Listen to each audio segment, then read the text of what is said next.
Hello, everyone. Welcome to BizChicks TV. This is the place where you can find tips and tools to help you do business better. We're here to help you run a profitable business that's fun to run and to take the hassle out of your hustle. And today is the day that we talk tech in easy to understand terms. So we hope you'll sit back and relax and enjoy the show. I'm here with my friend and colleague, Miss Francine Gregory, real estate entrepreneur and tech diva. And I'm Sarah Lena from California Cover Ups, and we're the Biz Chicks. We are looking forward to having wonderful conversations with you today about what's going on in the world of tech. We're here also with Sterling, and he's making another one of his debut appearances, but he's all good and he's ready to learn more about tech. Fran, what you got for us today? Well, we are just going to go right on into our This Week in Tech History. I prepared a report. Oh, okay. And yeah, I was like, oh, I was on the right spot already. All right, This Week in Tech History. This Week in Tech History, September 22nd, 1959. The first successful photocopier, the Xerox 914, was introduced. It revolutionized office technology by making document reproduction easy and affordable. September 24th, 1920. The first radio news program was broadcast by Station 8MK in Detroit, Michigan. It was a major step in mass communication technology. September 23rd, 1846. Neptune was discovered by astronomers Johann Galle and Heinrich de Rest using mathematical predictions. While it's more of a scientific milestone, this discovery involved cutting-edge tech for its time. Tech making history this week. AI takes the spotlight at Dreamforce 2024. With Salesforce's launch of Agentforce, a new platform that allows businesses to build and customize autonomous AI agents. This innovation aims to streamline processes across various sectors, including sales and marketing, and is a significant step forward in AI-driven business solutions. Apple's iPhone 16 series officially hit stores in India, with a focus on ultra-fast delivery services through Blinkit and Big Basket, promising customers 10-minute delivery options in select cities.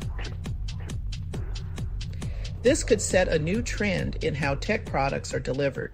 This week, Lionsgate Studios made headlines by partnering with Runway AI, a company specializing in generative AI. This partnership focuses on enhancing film production, particularly in the realm of special effects, rather than replacing actors or generating new AI characters. Lionsgate plans to use AI for practical effects like explosions and background enhancements in action films. The goal is to save significant production costs while improving efficiency. This deal comes on the heels of concerns raised by actors' unions like SAG-AFTRA, who are negotiating protections around the use of AI in Hollywood. These protections ensure that AI replicas of actors require consent before being used. While Lionsgate has promised not to use AI to generate synthetic actors, other studios might not follow this approach, leading to ongoing debates about AI's role in filmmaking. And that's your week in tech history. Wow. And tech making history. I think two stories stuck out to me. The one about them delivering in 10 minutes. Yes. I was like, where is that? What are they delivering in 10 minutes? The Apple iPhone 16. And this is in India. So yeah, I know. I was like, where is it? Wait, what? Okay. So having those products delivered in 10 minutes is major. That's a big deal. I was like, okay. It's in some cities, Select cities. They're not doing, Yeah. So I guess it would be like New York, Manhattan, or whatever would be one of those cities where you could get it in 10 minutes. where the I know population is. Yeah. if I order something from Apple right now, it'll get to me in 2 hours. Yeah, that's how the Amazon works. We can order stuff and it'll be you do the slot thing and it comes in a sorry, just in my life. They come, you pick the slot and it comes, that time slot they deliver. Right. Well, Nice. and yeah, like Apple, you can tell it to. I'm talking about anything. I was like, well, y'all deliver. I ain't got to go to the mall and hustle through the None of to that. pick it up. I mean, literally, it's not too far from me, so I can walk in and just go pick it up. But they'll deliver it. And then the other story that got my attention was Lionsgate using AI in their films. Yes. And I'm thinking, that's really good, but they said they were not going to use it to replicate people, but they were going to use it for special effects. Now, now you can do explosions and stuff, right? Yes. So you're not blowing up the whole studio. Yeah, you're not blowing up the entire studio. You can do some effects more safely without and avoiding tragic accidents. Hey, Dr. Tachi. This my tech story has something to do with you and Lionsgate, so you can jump in anytime. You heard that Lionsgate is using they teamed up with Runway AI. Yes. They said they're not going to replicate people. Yes. Yeah, right. I got a bridge to sell you. Is it the Brooklyn Bridge? I'll buy it. Yes, the Brooklyn Bridge. I'm selling it. So, anywho, those were my stories for tech history. I was like, wow, this. There you go. Well, I have one story that I want to share. Okay. So this is about, remember those folding phones that we've been talking about for about 6 or 7 years? The flip phones? No, the ones that the folding ones that the ones the that clamshell, you mean? No, folding phones, like we don't like them because they crease. They had a head, okay. They had a hinge in between. Yes. Okay. So here's what's going on in the marketplace. Let's see if I can get this set up. Because sometimes it's a challenge. Let's see here. Okay. And I know you're probably seeing an ad right now. I don't know what I'm seeing. Something. Yeah, it's an ad. But I need to get to the what do you call it? Yeah, that whole thing. You have to go through that to get to the story. Oh, this wonderfulness. And I had it set up, so I don't know. Oh, maybe I can close it up here. Yeah, you can. There you go. This is what I wanted to get to.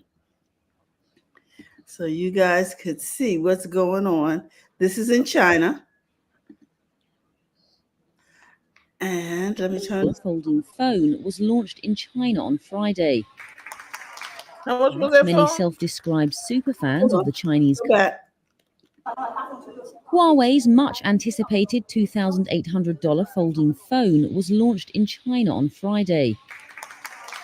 But many self-described superfans of the Chinese company were left disappointed. The Mate XT is twice the price of Apple's newest iPhone, released on the same day. But it wasn't actually available for walk-in customers. At Huawei's flagship shop in the southern Chinese city of Shenzhen, Bao Chunran was among those who could not buy one. That was after being told only those whose pre-orders had been confirmed could get one of the handsets, which folds 3 ways like a screen door. I came today specifically to buy the trifold model, and I'm pretty disappointed that I couldn't get one. I was really hoping to try it out in person, but I didn't manage to get a reservation. So I'm very disappointed.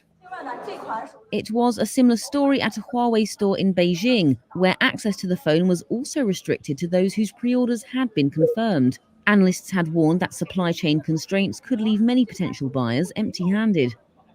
Some, including this local resident, also questioned the high cost of the phone amid a sluggish economy. At this price, I think the average person might not be able to afford it. Well, it's not really targeted at the average worker. It's rather aimed at business professionals. According to analysts, pre-orders for the Mate XT have surpassed 6.5 million. And Huawei's executive director, Richard Yu, said sales were better than expected and the phone sold out, quote, in seconds. He added that the company had turned, quote, science fiction into reality. But it seems owning the phone still remains in the realm of fantasy for many.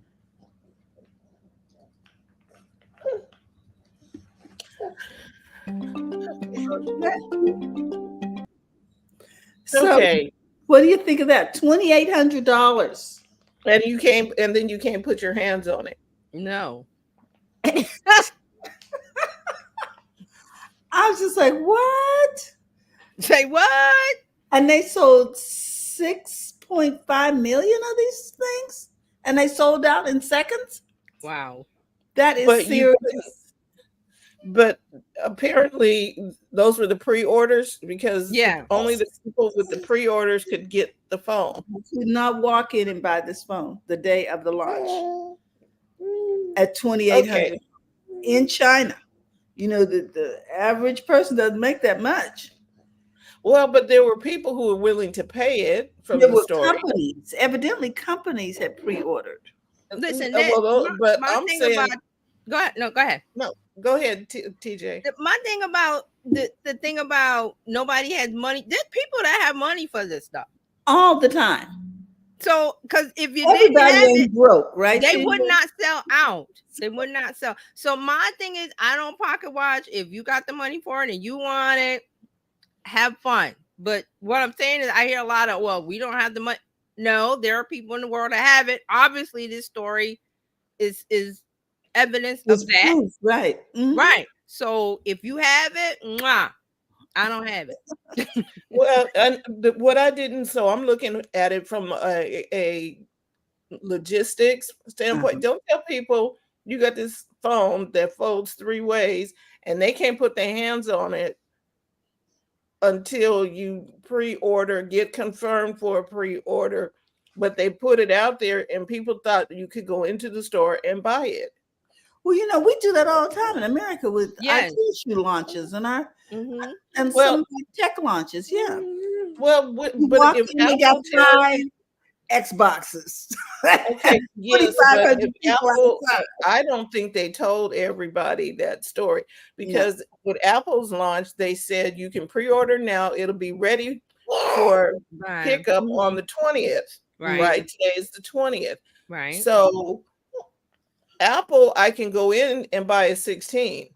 May not be able to get the color I want, but I would be able to buy a phone unless they sold out, right? Mhm. But not you walk in and you still can't buy one, not 2,800. 2,800, I'm buying me a Vision Pro. I'm sorry. Yeah, I'm not spending money on that. But Not today, Satan. But my point is that there are people that want to and have. That's evidence of that. So I'm like, hey, enjoy. Mhm. And I know what I wasn't- can do with that money. I on did something not else. question, the Right. money aspect of it, because I'll Mhm. pay 2,800 for something. Right, It's that's not what I that. mean. Everybody has something they'll pay that amount for. It doesn't have to be tech, could be a vacation, could be something Yeah. else, could be health related. That's what I'm Yes, saying. we all have our set of values. about Yes, it. yes. Yeah, hours. And Yeah. so and then the other thing that caught my eye is they had their store set up looking like an Apple store. Didn't it? It looked just like an Apple store. I was like, what? Imitation is the sincerest form of flattery. So Mhm. And Look, they figured it- because people are used to the opulence of Apple and they associate it with a good product, yes, Mm. the closer you are to exhibiting that opulence, the Yes. better it is for you as a brand. I agree. I agree. Gotcha. Because Just we're have visual. fun. Humans are you buy. There are things that you will buy by seeing it because you've been pre-programmed to, Mhm. like Dr. Tati said, you immediately attach a value to it because you've seen it You somewhere else. associate it. Okay. Right. Right. And So the layout of the store looks It yes, looks the same similar. to me. familiar for being familiar with something. So they was like, oh, Apple. People are familiar with that. So let's copy that layout because there's no copyright on the layout. Mm-mm. Mhm. They're not The, calling themselves Apple. They're just this looks Apple-like. This Yes. right. So their product should be just as good. and it's psychological. Yes. I mean, and look at all of the both the popular brands that we know and how close they've tried to make Yes. their devices look Apple-like, and even the quote dupes. If you go on Temu or Timu and you look at the different electronics that are there, tell me how many of them don't look It's like Apple devices. It's Mm. because you associate Apple with not only quality but also style. It is a cult. It's more than a cult Mm. following, but it has this cult following status of, and it's also a status symbol. I think I remember I told you all that I can't remember how many years ago they did this study, but they did the study that showed that, and this is old, clearly about what I'm about to say, that mall being old, number one, malls that have anchor stores of Apple and Tesla Mhm. did like something like 75% more business. Yes. So the yeah. mall is dead. Tesla but the Apple thing still holds true. The pair store. So, Mark says this is why I'm opening the pear Hilarious. store. You know, apples, pears, oranges, whatever. Okay, we get you, Mark.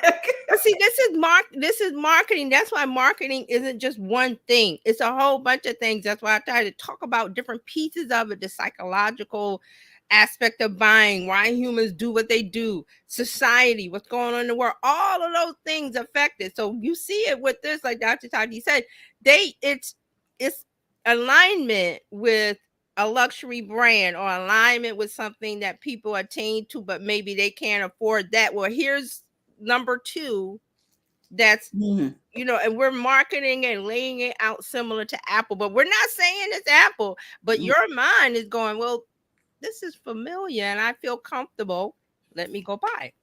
So let me There tell you you a go. story that happened to me. So I was looking for Starbucks. So Starbucks has their iconic green and white, right?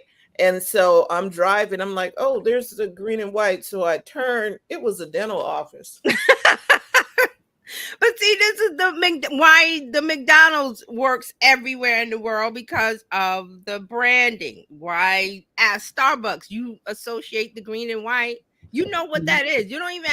It doesn't even say Starbucks. It just has the mermaid with green and the white. Everybody knows that because it's been Exactly. imprinted.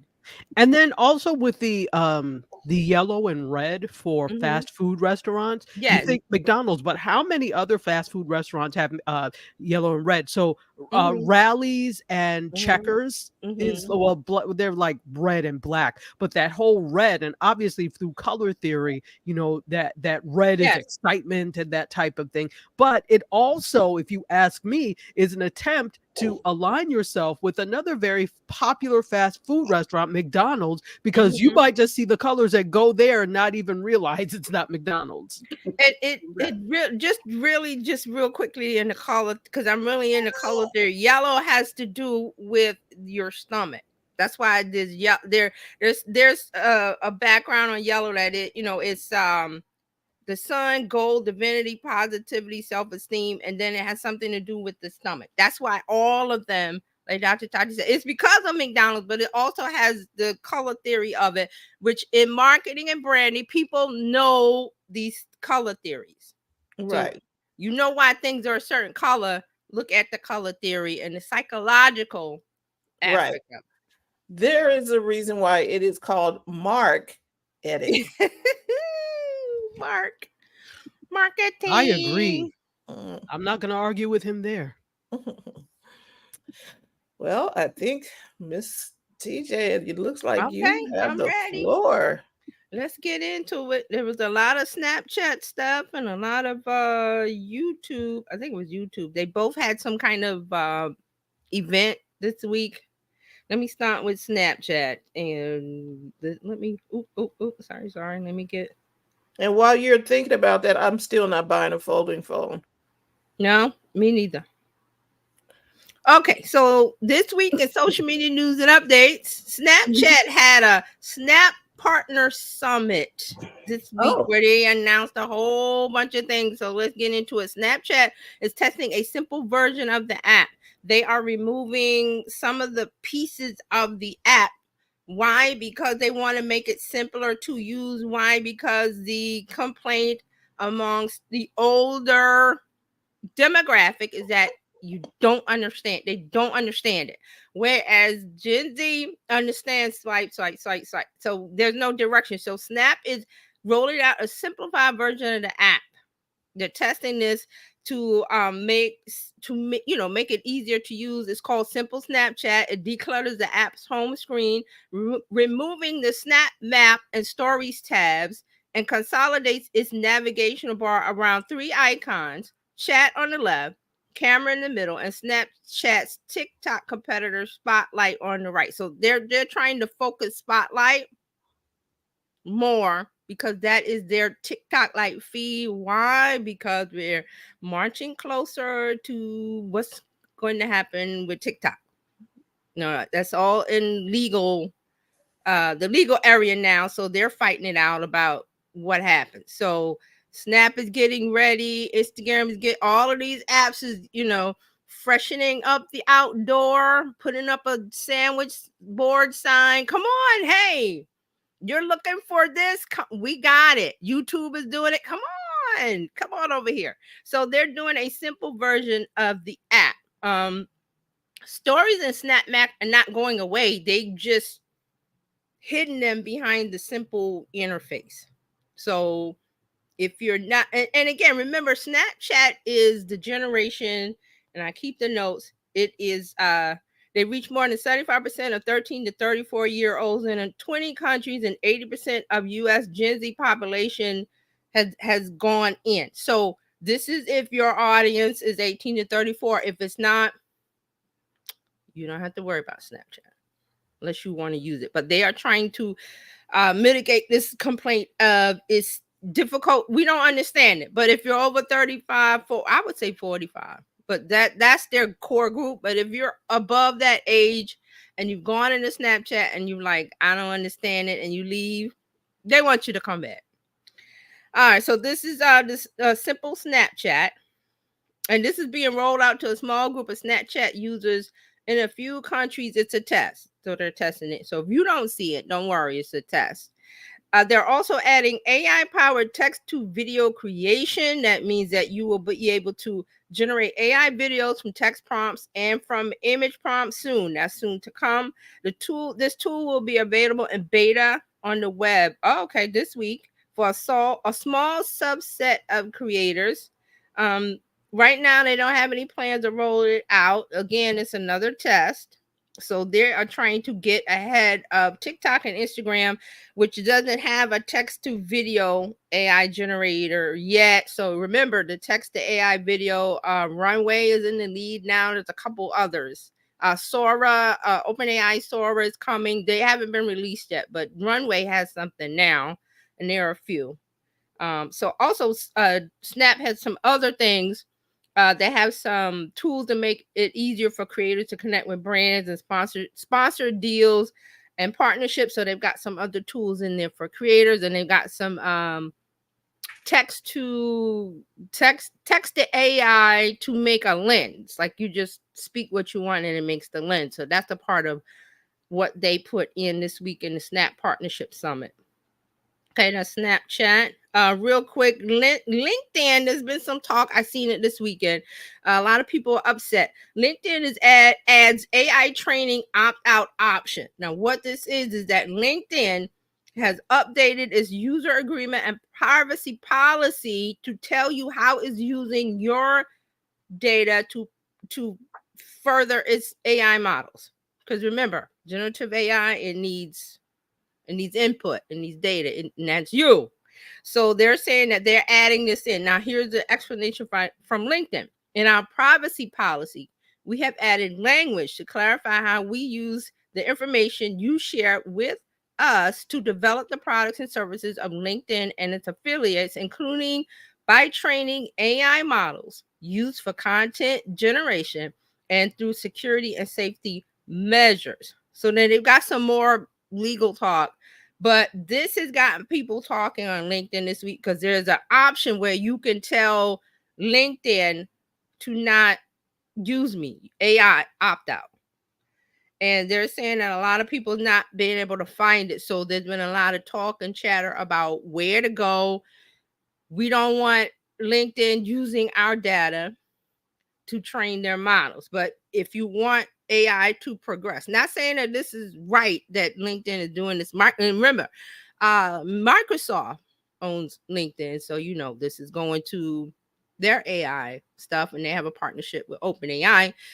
But this is what's happening. The data has to be used in order to make these tools run. It's the fuel. And before we were aware of ChatGPT 2 years ago, they were doing it in the background, right? They were just doing it and we didn't know. Now we know.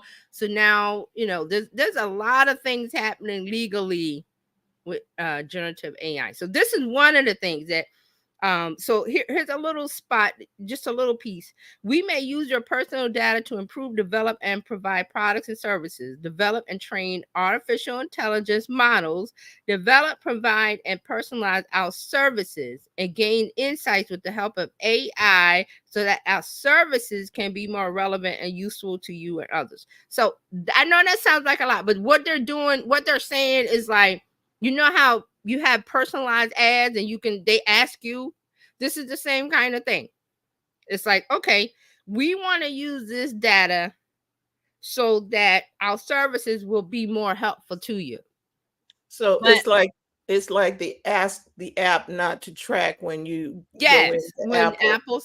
Apple says you're not, Apple turned that on because the apps were using our data without letting us know. And Apple said, wait a minute, we're going to put this in the hand of the user, whether they want to be a part of your data system, your data gathering and everything.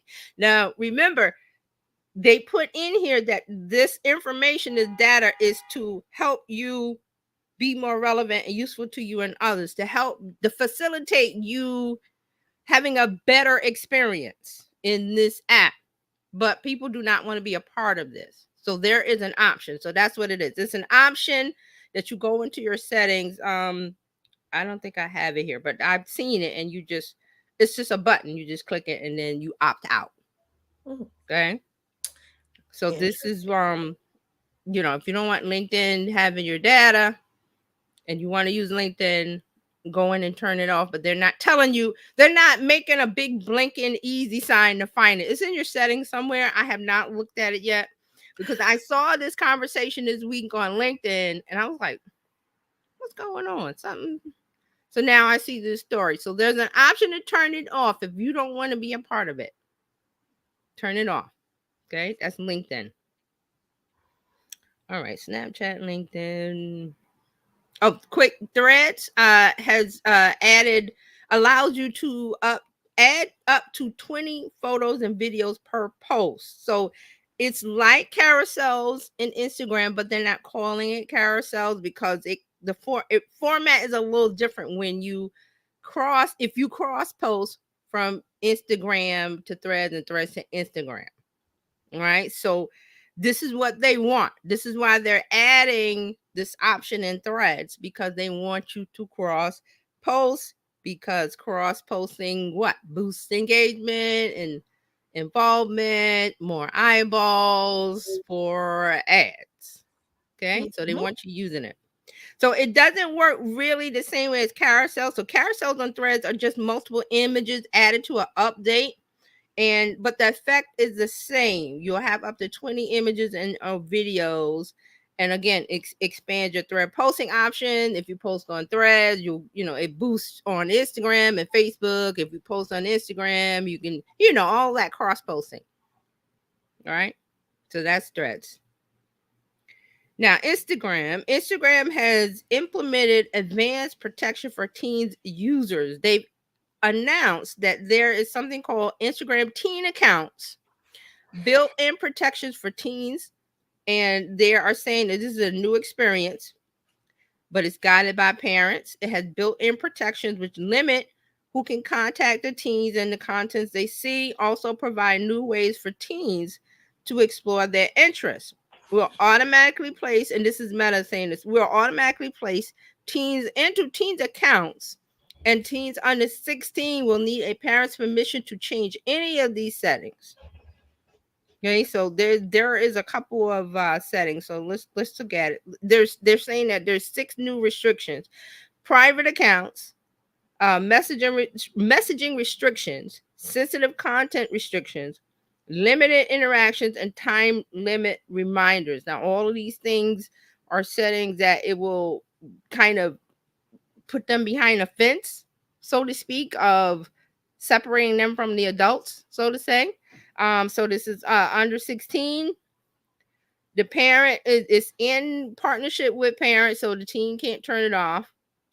Again, remember, when you sign up for an Instagram account, you put a date in, a birthday. If they have an older cousin, older brother, older relative, hey, what's your birthday? They're 18, they're 20, they put that in. There's nothing to check. I was gonna say that because I was thinking they still gonna lie. Yes, you can. Okay, say a new, now if they're already in Instagram and they put their real date, well, this is where they fall into the teen accounts under 16. But a new person coming up, oh, I want to get on Instagram, they've got this gatekeeping, or under 16, blah blah blah. Well, my cousin, my whoever, the neighbor, whoever that's over 18, what's your birthday? Bloop, they're in. Okay. I'm not saying that this is what they're doing, but they can do it. And I've heard stories of just ask your cousin, ask your brother, ask your sister, ask your whoever. Because you just enter a date. Now, how would they go further and actually gatekeep and check that it's your true birthday? Well, that's when we get into the part of biometric data, and we're not there yet.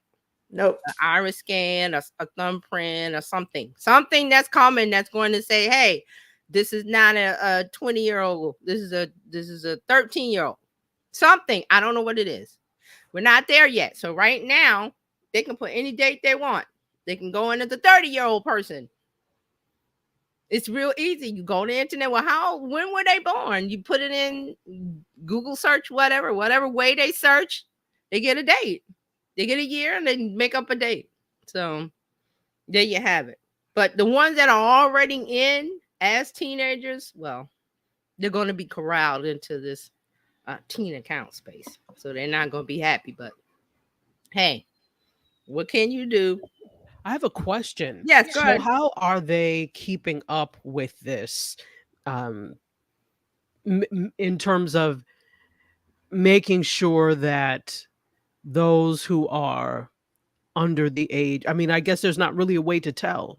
Just by date. Because when you sign up for Instagram, they ask you for a birthday. And to which we said you can lie. It depends on the honesty of the teenager.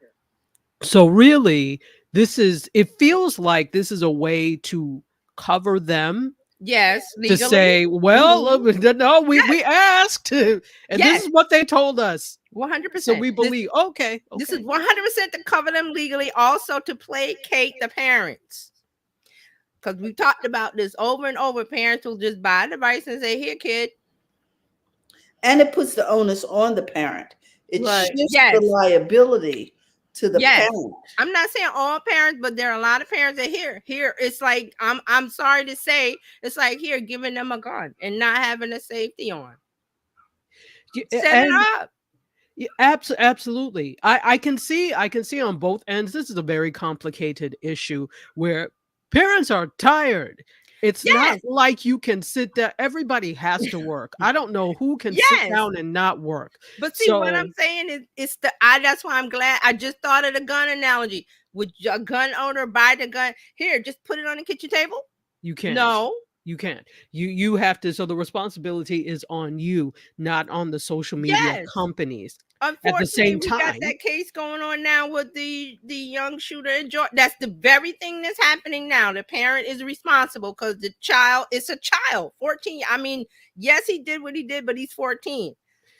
In the eyes of exactly. the law, the parent is responsible for the actions. So I'm just saying, it's right. You're right. Parents have a tough time. You got to go to work. You got to do this and that. But do you? And I'm going to use that now. Do you buy a gun and leave it on the table?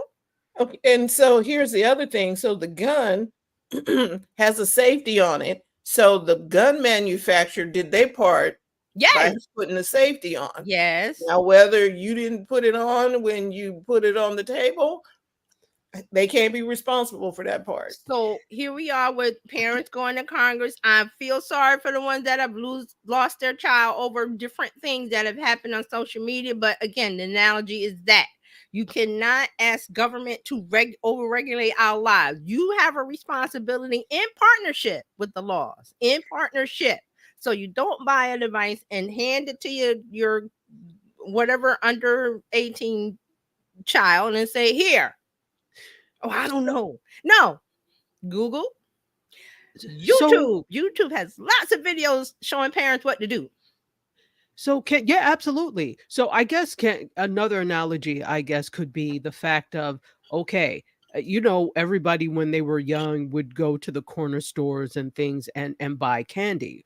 Candy can be hazardous in very large amounts, and over time it compounds. It's not one time or two times or even 10. It's Right. over time the effects. Yeah. So it is clearly shown to be hazardous health wise. But do we blame Hershey? Do we blame the people who make now laters? Do we blame Mike and Ike and themselves? You can't. You can't. Not yet. I'm telling you Not a real yet. quick story. I've said this before that when my daughter was smaller, I would make sure she ate carrots and celery. I would cut them up and we would go to the park in a little baggie. And when she wanted a snack, and all of the moms, I can't tell you how many times the mom, how'd you get her to do that? I was like, I give them to her. I don't give her candy. She doesn't drink soda. She will turn the soda down in a minute now because we don't drink soda. Why is it shocking? Why is it shocking? Vegetables are in the grocery store right there. You pass them by and you go get the easy snack because your child will cry. I don't care, cry. Here's your carrot sticks. Here's your celery stick. Here's your salad. Here's your this and that. Eat that or don't eat anything. And I got that from my mom. Eat this, or you gonna be hungry. Go hungry.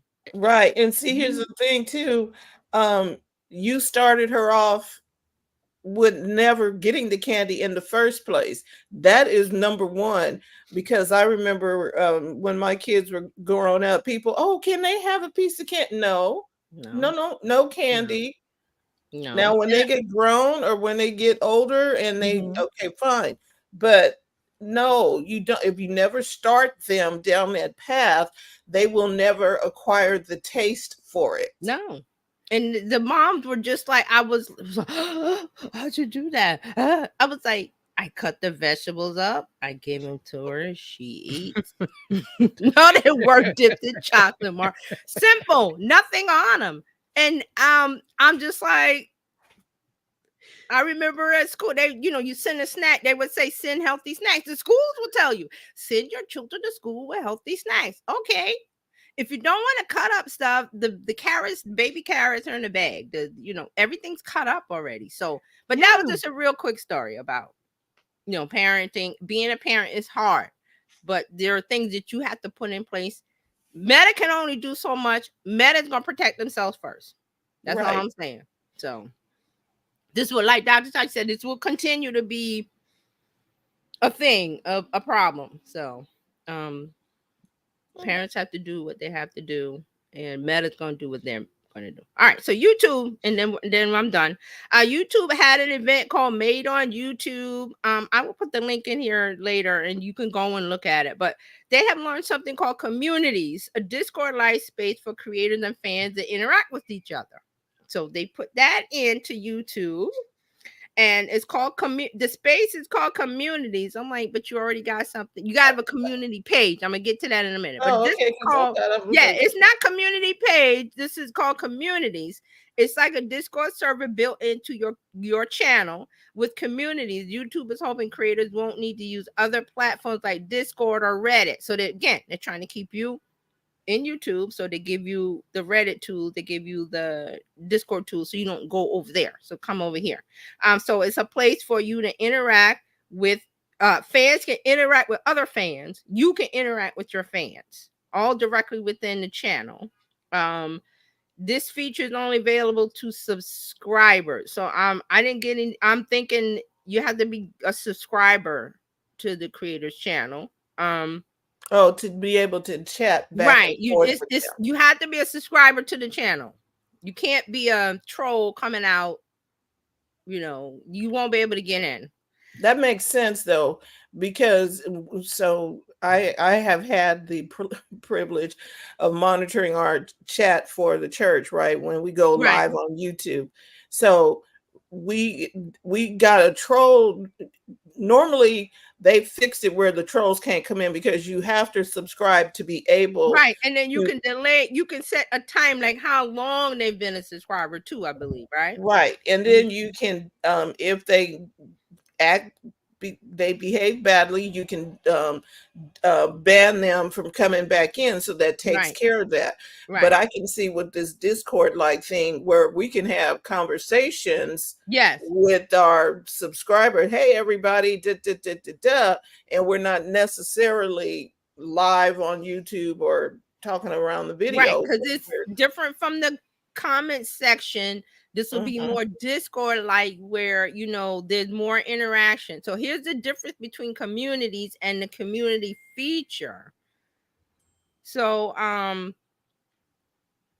hold on. So it says the feature, the community feature was launched back in 2016, doesn't allow viewers to interact with each other. But the community is the oh, I'm getting it. Yeah, so it's more of a Discord, but the community is more Instagram. Okay, they totally confused us, but I understand it. One part of the community, you can talk, like we can all come in there and talk. Instead of talking on Messenger, we would be talking on the community in YouTube. Hey, what do you got going on? Blah blah blah. And then the other community page is where you just post something up, like a post, and you don't get to talk to the other people. Okay. Yeah. Right. So also there's one thing called Hype, a new way for fans to help smaller creators grow their reach. So it's allowing you to have like a leaderboard where you can vote on the videos. So they're saying as more people hype the video, it will rank higher on the top 100 hype video leaderboard. To prevent fans from abusing the feature to boost their favorite creators, user will be limited to 3 hypes per week. So it's kind of like a gamification of having your fans hype you up to make you go up on a leaderboard, if that makes sense. As creators gain hypes, they'll earn points to move up the weekly leaderboard in their country. So here's the quote. Hype gives the community a way to express the love and excitement they have for up and coming creators and to rally around their new videos by hyping them up. So there'll be a hype feature below the existing like button. Sounds like America's Got Talent. So this feature will be available on videos from creators with fewer than 500,000 subscribers. Okay, that's going to be open to a lot of people. Right. So they're trying to keep it from being game, and also it's to help you do that. So there are a couple other things, but I'm going to put a link. There's a YouTube Google blog post. So I'll put that in, you can see the rest. And that is your social media updates for the week. Oh, thank you. Thank you, TJ.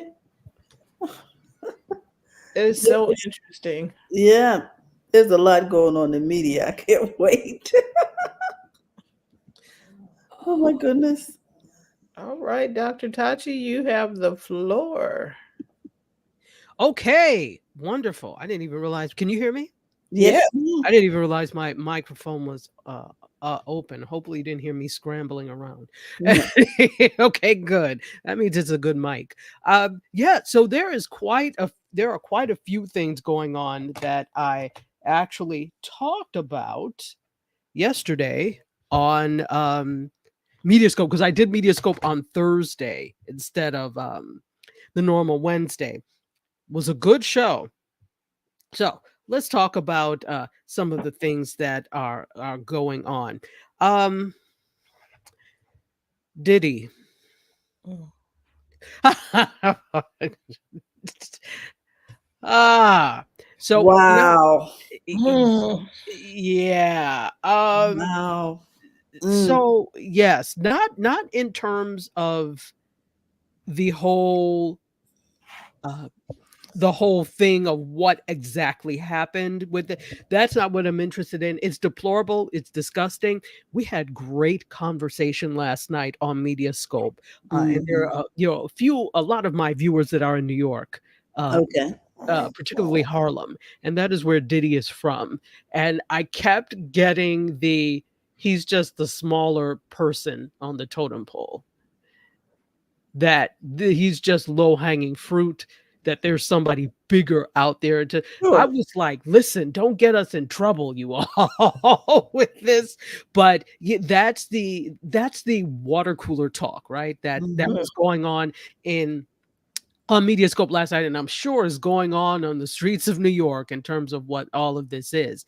So all of this to say that I think we've heard quite a bit about this, and I, for one, I'm tired. I care about the victims of this and how he's been allowed to get to this point where he believes he's untouchable, but I don't care about the story overall.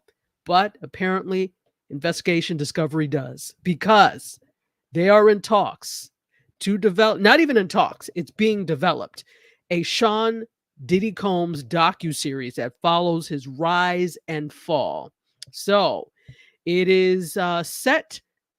It not set to debut, because I'm not sure when it's going to debut, but it's done by the same people that did Quiet on the Set, Maxine Productions. So I don't know if you all heard about or saw Quiet on the Set. Yeah, it is a documentary called Quiet on the Set: The Dark Side of Kids TV. Oh, I remember that. Yes. So they had a lot of people that were child stars on Nickelodeon, etc., and they talked about the mistreatment, etc. Oh yeah. So Okay. yeah, it's difficult being a celebrity in general. So picture being an adolescent, and this is the case. So they talked about a lot of that. I have not seen it yet. That's something that is on my list to see. So this is the same production company that did that, and if the way they handled Quiet on the Set is any indication, this should be quite an interesting thing to see, although I'm not necessarily interested in watching it. So again, this is after years of allegation, and he was arrested Monday in New York and made his court appearance about 2 days ago, I believe. So yes, Investigation Discovery says the docuseries will premiere in 2025. It's going to explore the rise and influence of Puffy, is what we we all used to call him, and the allegations of violent behavior and illegal activity that have followed him. As accounts of these assaults, the sexual assaults, the abusive behaviors, and other claims continue to arise, this documentary is supposedly going to trace the story of Diddy. Um, yeah, so this is obviously this is true crime, and this could also be, an Evil Lives Here docuseries. I've never watched it because I'm like, some of these stories sound absolutely horrific. So, and I don't like true crime, but true Mm-mm. crime, I I don't don't care for it revel. either. Mm. Yes, I don't revel in people, getting away with crime. Now, I am interested when it is like fraud and things, like when it's like, how did people get to fraud? So obviously that's how hurtful, but not physically bodily harmful. Correct. So that's why I'm like in disbelief when I watch those. So I will watch those types of things like Nightline, etc. Sometimes I'll watch those, but with things like this, no, I'm not interested. But yeah, it's going to highlight the voices of accusers, according to Deadline, who have alleged acts of violence and brutality. Apparently, they're also supposed to share the insight into these unfolding allegations. And it's also going to highlight the toxic power dynamic that played out within the industry and kept the survivor silenced until now. And I was saying last night on Mediascope, never mind the Diddy story. I'm interested in hearing the real story of whoever is behind the scenes of this ring, because that's exactly what this is. It's a ring, and this is just one arm of it. So that's what's happening over on the ID network, Investigation Discovery, another true crime docu-series based on Diddy.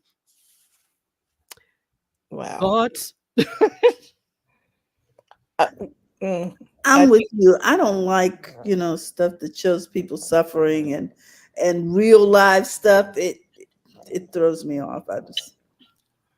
Yes, I don't like the suffering, and I think as a society we've reveled too much in people's misfortune and suffering.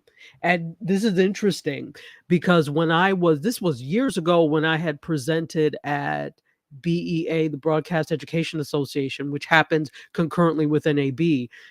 I attended a session of some professors who did a presentation, or they did research on reality television. And at the time, there was supposed to be a reality show coming about that was like the real life Beverly Hillbillies.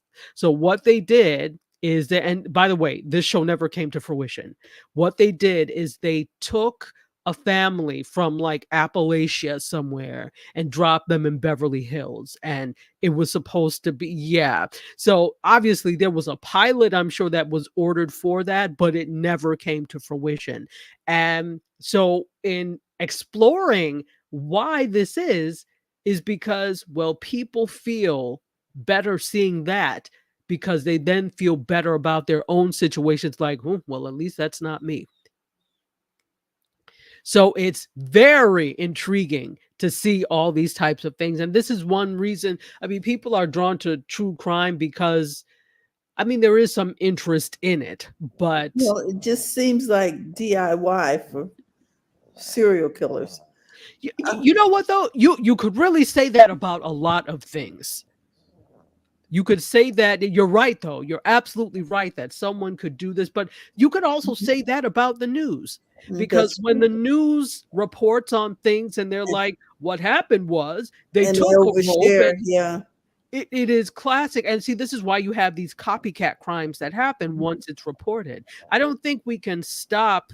The rumors point to someone much bigger. To name too dangerous to mention, it could get very interesting. Yeah, I mean, that's why in the in the comments they were like, yeah, I know somebody, and I think I know such and such knows too. I'm not saying any names. I'm like, please don't say any names, because we are not going to be a party. I don't want to be an accomplice to any of this. I don't care. So I don't care either. I don't care. And I said my comment was, I'm staying away from all of this. Exactly. I don't want to watch anything. I know I see the news because I cannot avoid it on social media, but I'm like, the amount of people that are happy, well, salivating over, it's the true crime people that watch all of the what is it, ID channel, something ID channel, and there's something on the Menendez brothers. There's a group of people that they love that kind of true crime podcast, true crime drama. I don't like any of that. I don't watch any of it. So the thing about making the show about Diddy and that, I don't want to watch it. I don't. No, Mm-mm. no. And But those people that do, hey, enjoy. exactly. I don't doubt that talking to people who have experienced his violence, that there's going to be some light shed on these things. Mm-hmm. Definitely. I don't doubt that it will be of some value, but I'm wondering if there's not a more productive way to deal with this than Mm. producing a docu-series. But I'm sorry, I'm speaking in bizarro world because this is about money. Yeah. So yeah, so next year this should come about, and it's probably right on time because some of the right now we're in it's hype. It's a hyper the people are hypersensitive to this because of the indictment and everything just happening, and then it's like, oh yeah, well, we're doing a docu. Everyone is trying to jump on the bandwagon for the profitability of this. Mm-hmm. So by next year, depending on when next year this comes out, some of this will have died down. And Mark says that he loves Dateline. They can elevate the most basic crime to a choose your own adventure drama. They Mm-hmm. really can. And again, I'm for those things on Dateline, but when it involves unaliving and violent crimes, I don't like it. Right. So yeah.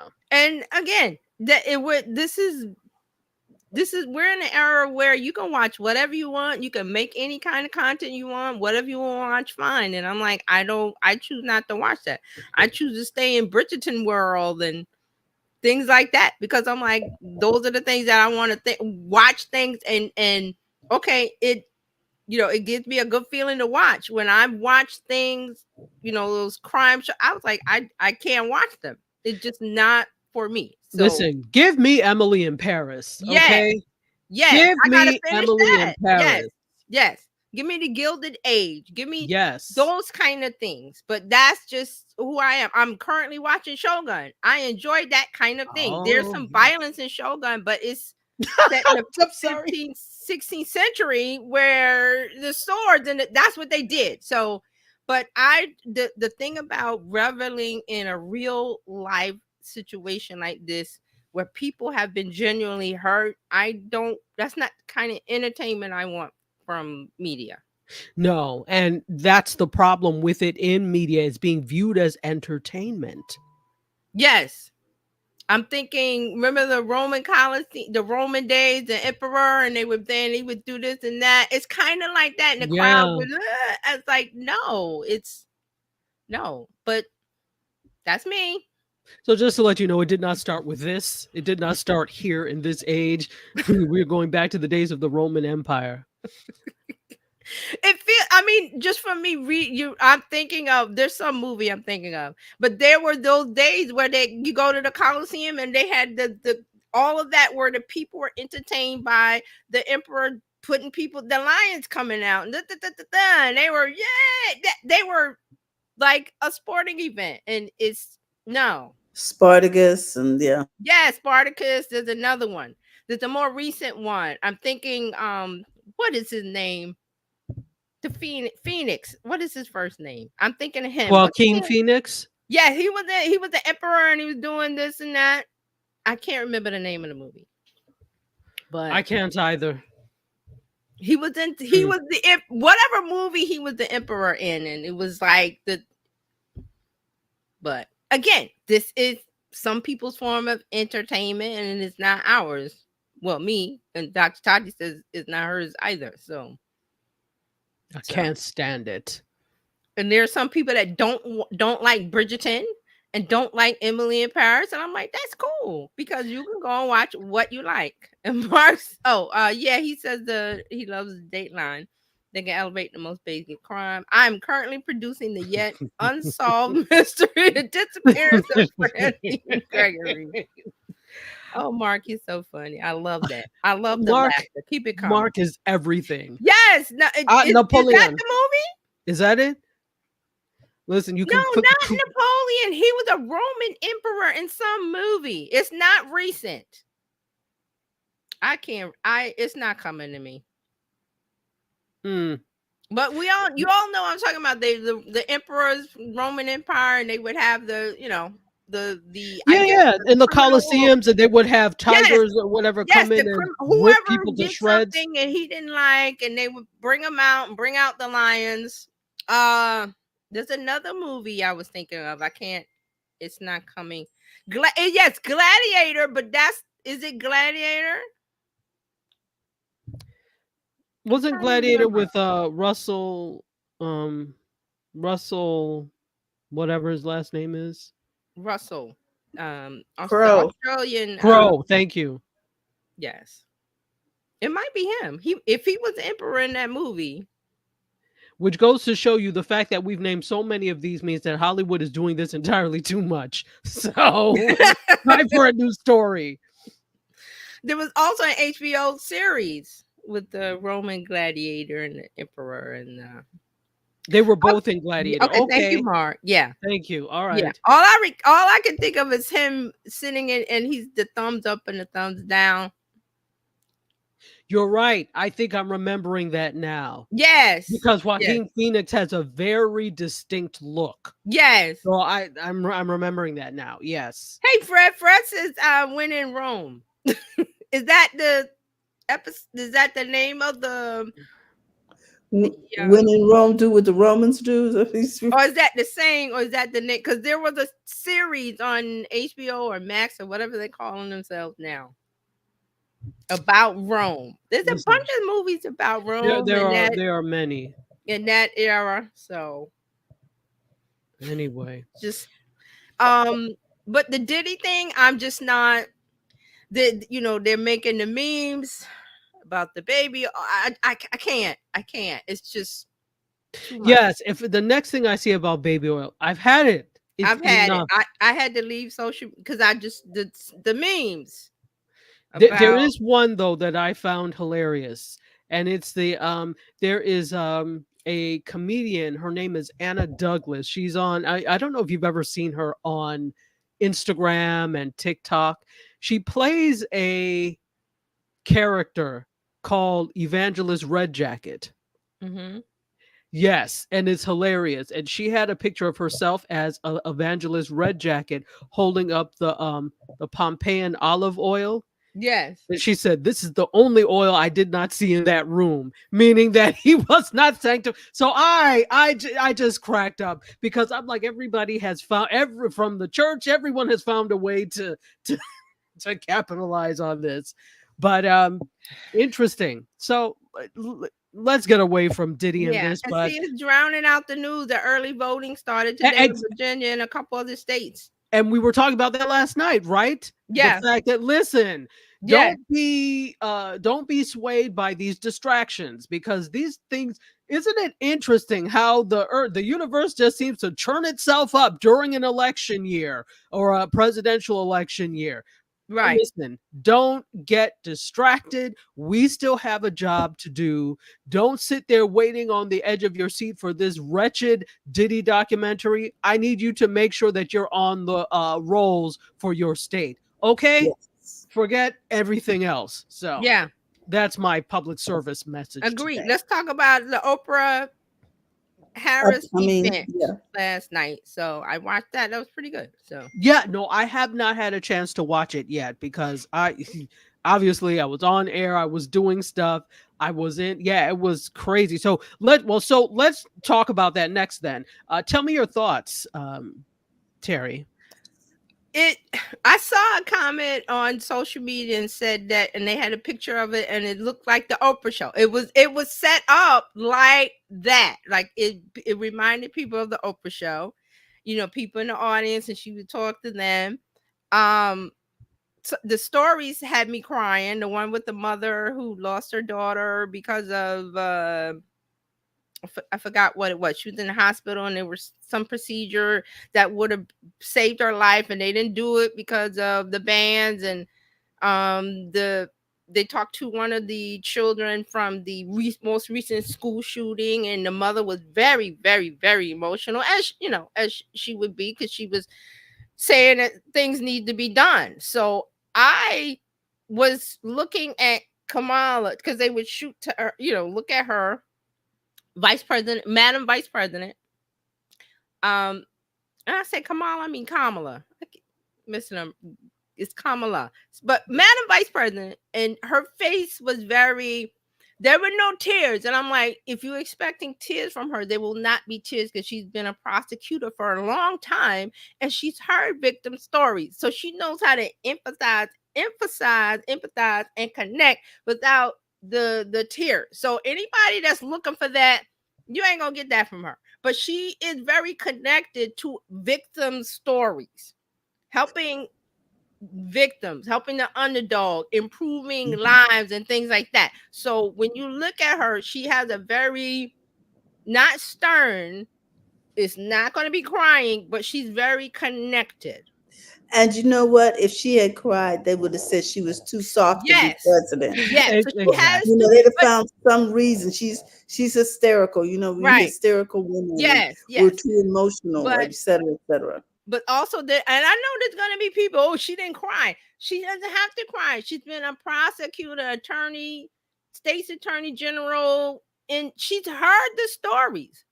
She knows. So she's thinking in her mind how to fix this. She's already got things in place. Because that's the kind of person she is just by looking at all the things that she's done for California and in the Senate. She's very prepared. She's very ready.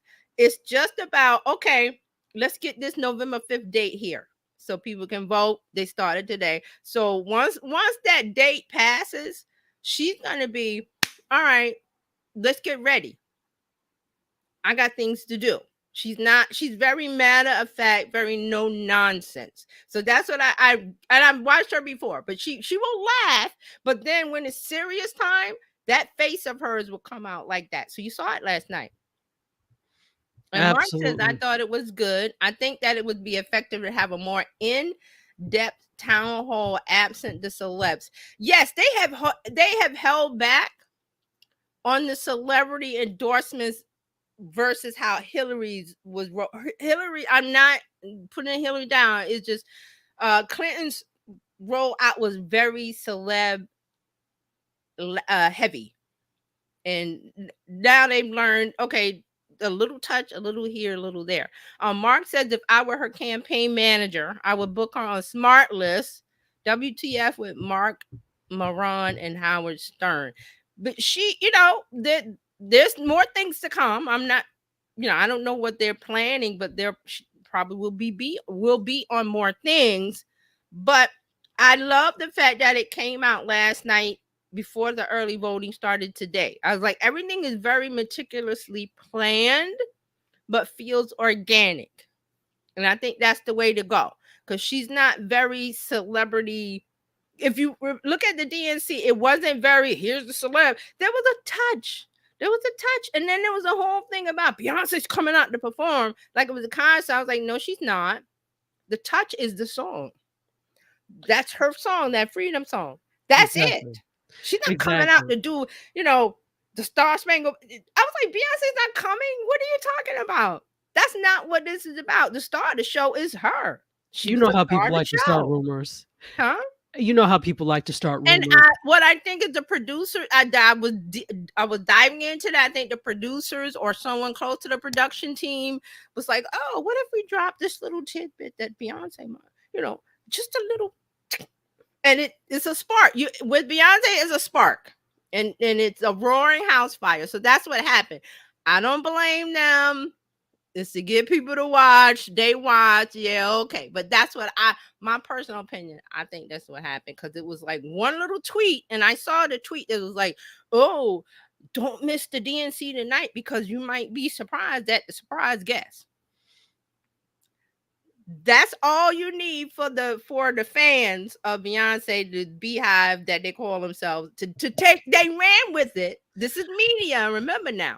How do we get more people to watch? Listen, just drop a little. They ran the Indy 500 with that one. So there was this whole, and Fred says VP Harris is holding back the seasoning for now. Yeah, she holding. She like put some more seasoning on it, but after the election, it's gonna be a whole lot of seasoning. It's gonna be hot sauce. It's gonna be hot sauce in my bag. It's gonna be all of the seasoning. campaign song rumors by time. I needed that laugh, Fred. Thank you. Mark says Kamala has definitely been playing a very intelligent strategic game up to this point. The majority of the press is just going to be looking for clickbait instead of substance. She is not playing that. What you just said, she is not playing. She is not playing that. Her face last night was her not playing face when the victim stories were coming up. She's very, very serious, very, very dedicated about what she's doing. And that came across last night. So it was laughter, but it was seriousness. And then all rolled into one by the queen of media, Oprah. It was perfect. And we all know that everything that Oprah touches usually turns to gold. Yes. And see, I'm going to say another thing that I personally, I don't think there's an undecided voter. They might be saying there are they're no undecideds. They've already decided they don't want to say. So at this point, it's like, okay, let's get the messaging out of what I'm going to do. That's what the Harris campaign is doing. The messaging of what she's going to do. Because if you follow, I think it's Kamala HQ on Twitter. Yeah, they are doing things that hasn't been done in a presidential election before. And Fred said this is why she did not do too many interviews. Very selective. Here's another thing. I'm sorry to keep going on, but the thing is, with her and doing traditional media, and they're mad that she won't sit down, is because she doesn't need traditional media to get her messaging out. She's doing it on social media. And guess who picks up from social media? Traditional media. They're just mad that she's not bending to their rules and that what they want her to do. This is a very untraditional presidential campaign, media-wise. And I'll yield to the floor. Thank you. Carolina, you have 2 minutes for your response. I'm sorry. Well, I'm with Fred. I believe she's playing three-dimensional chess. He understands. And if you notice, Obama did the same thing. He used social media. And and when he did it, it was social media was early baby stages. So it's different now. I agree with that. Go ahead. And then Fred goes on to say, undecided voters are Trump supporters that are too ashamed to admit it. True. And exactly. Then remember three-dimensional chess on Star Trek.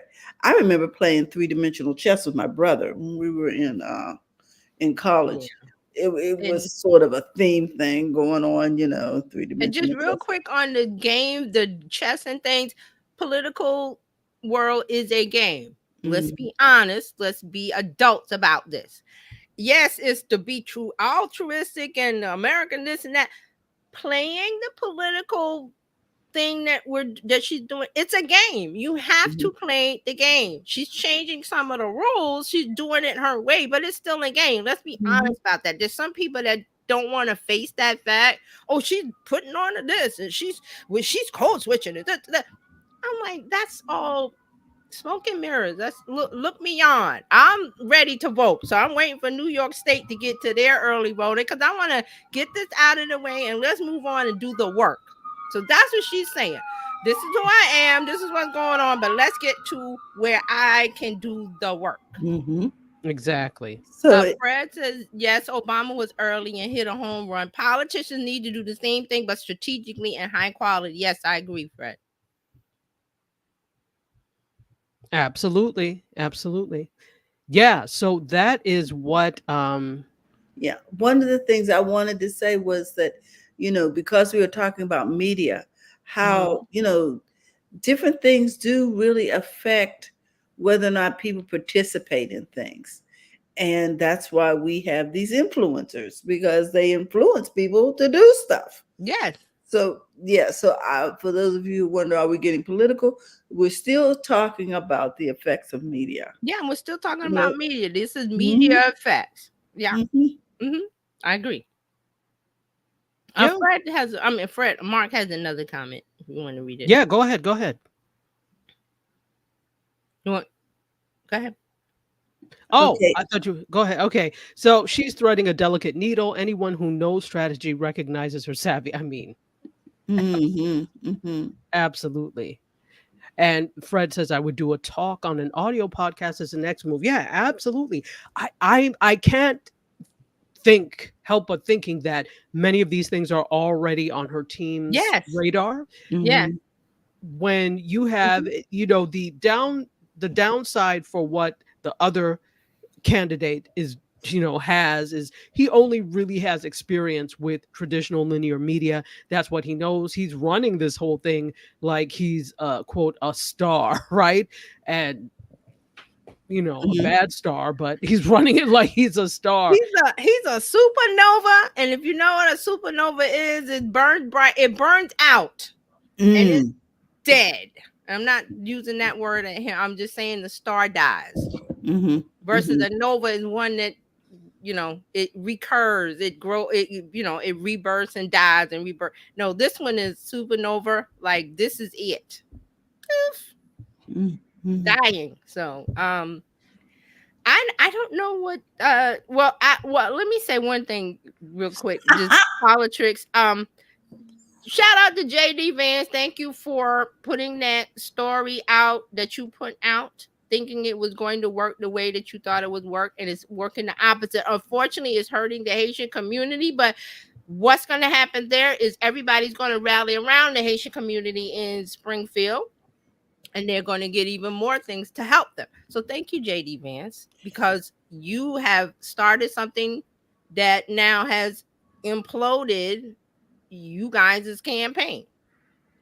Exactly. Not to make this, when he said what he said, and I laughed, and people laughed, but I was like, that was the detonator for the implosion of bringing down the hotel. When when in Vegas, when they bring down that was it. That was it. So thank you, JD Vance. Thank you. The interesting thing is that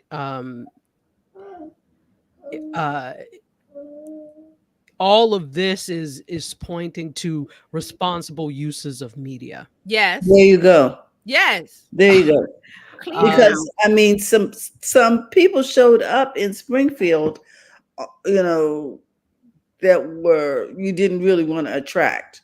Okay. But right. These people can show up, the detractors, the haters, the trolls, they can call their threats and they can threaten this community. But what they're doing is you're creating a situation where America will come, they will get the help will come in to help that community, because one, they need it, and two, they're being attacked unfairly. Okay. So that's why I say, like, why are you thanking him? I'm like, thank you for showing the spotlight on this town that they are overwhelmed. They need help. Here comes the cavalry. Thank you. Because you thought you were doing something, and you just open up the box and you showed the light on propaganda, misinformation, all the things that need to be fixed and will be fixed. And the intentional lying. Yeah. Yes. Because he admitted it on with the CNN or somewhere. Intentional, I meant to do that. Thank you. Thank you. Thank you. With Dana, somebody. But we got a number of comments here. Yes. Go ahead. Mark says Anthony Hopkins needs to reprise his role as Hannibal Lecter and endorse. That would be awful. The worst ever. He says, I'm eating my Chicago style popcorn during all of this. Caramel and cheese flavor mixed in. I'm familiar with that. Listen, that is my favorite. Mark, who do you salute? I think he's talking about. Are you talking about? Or are you talking about Oprah? I don't know. Oprah, who? Yeah, let us know who you're saluting.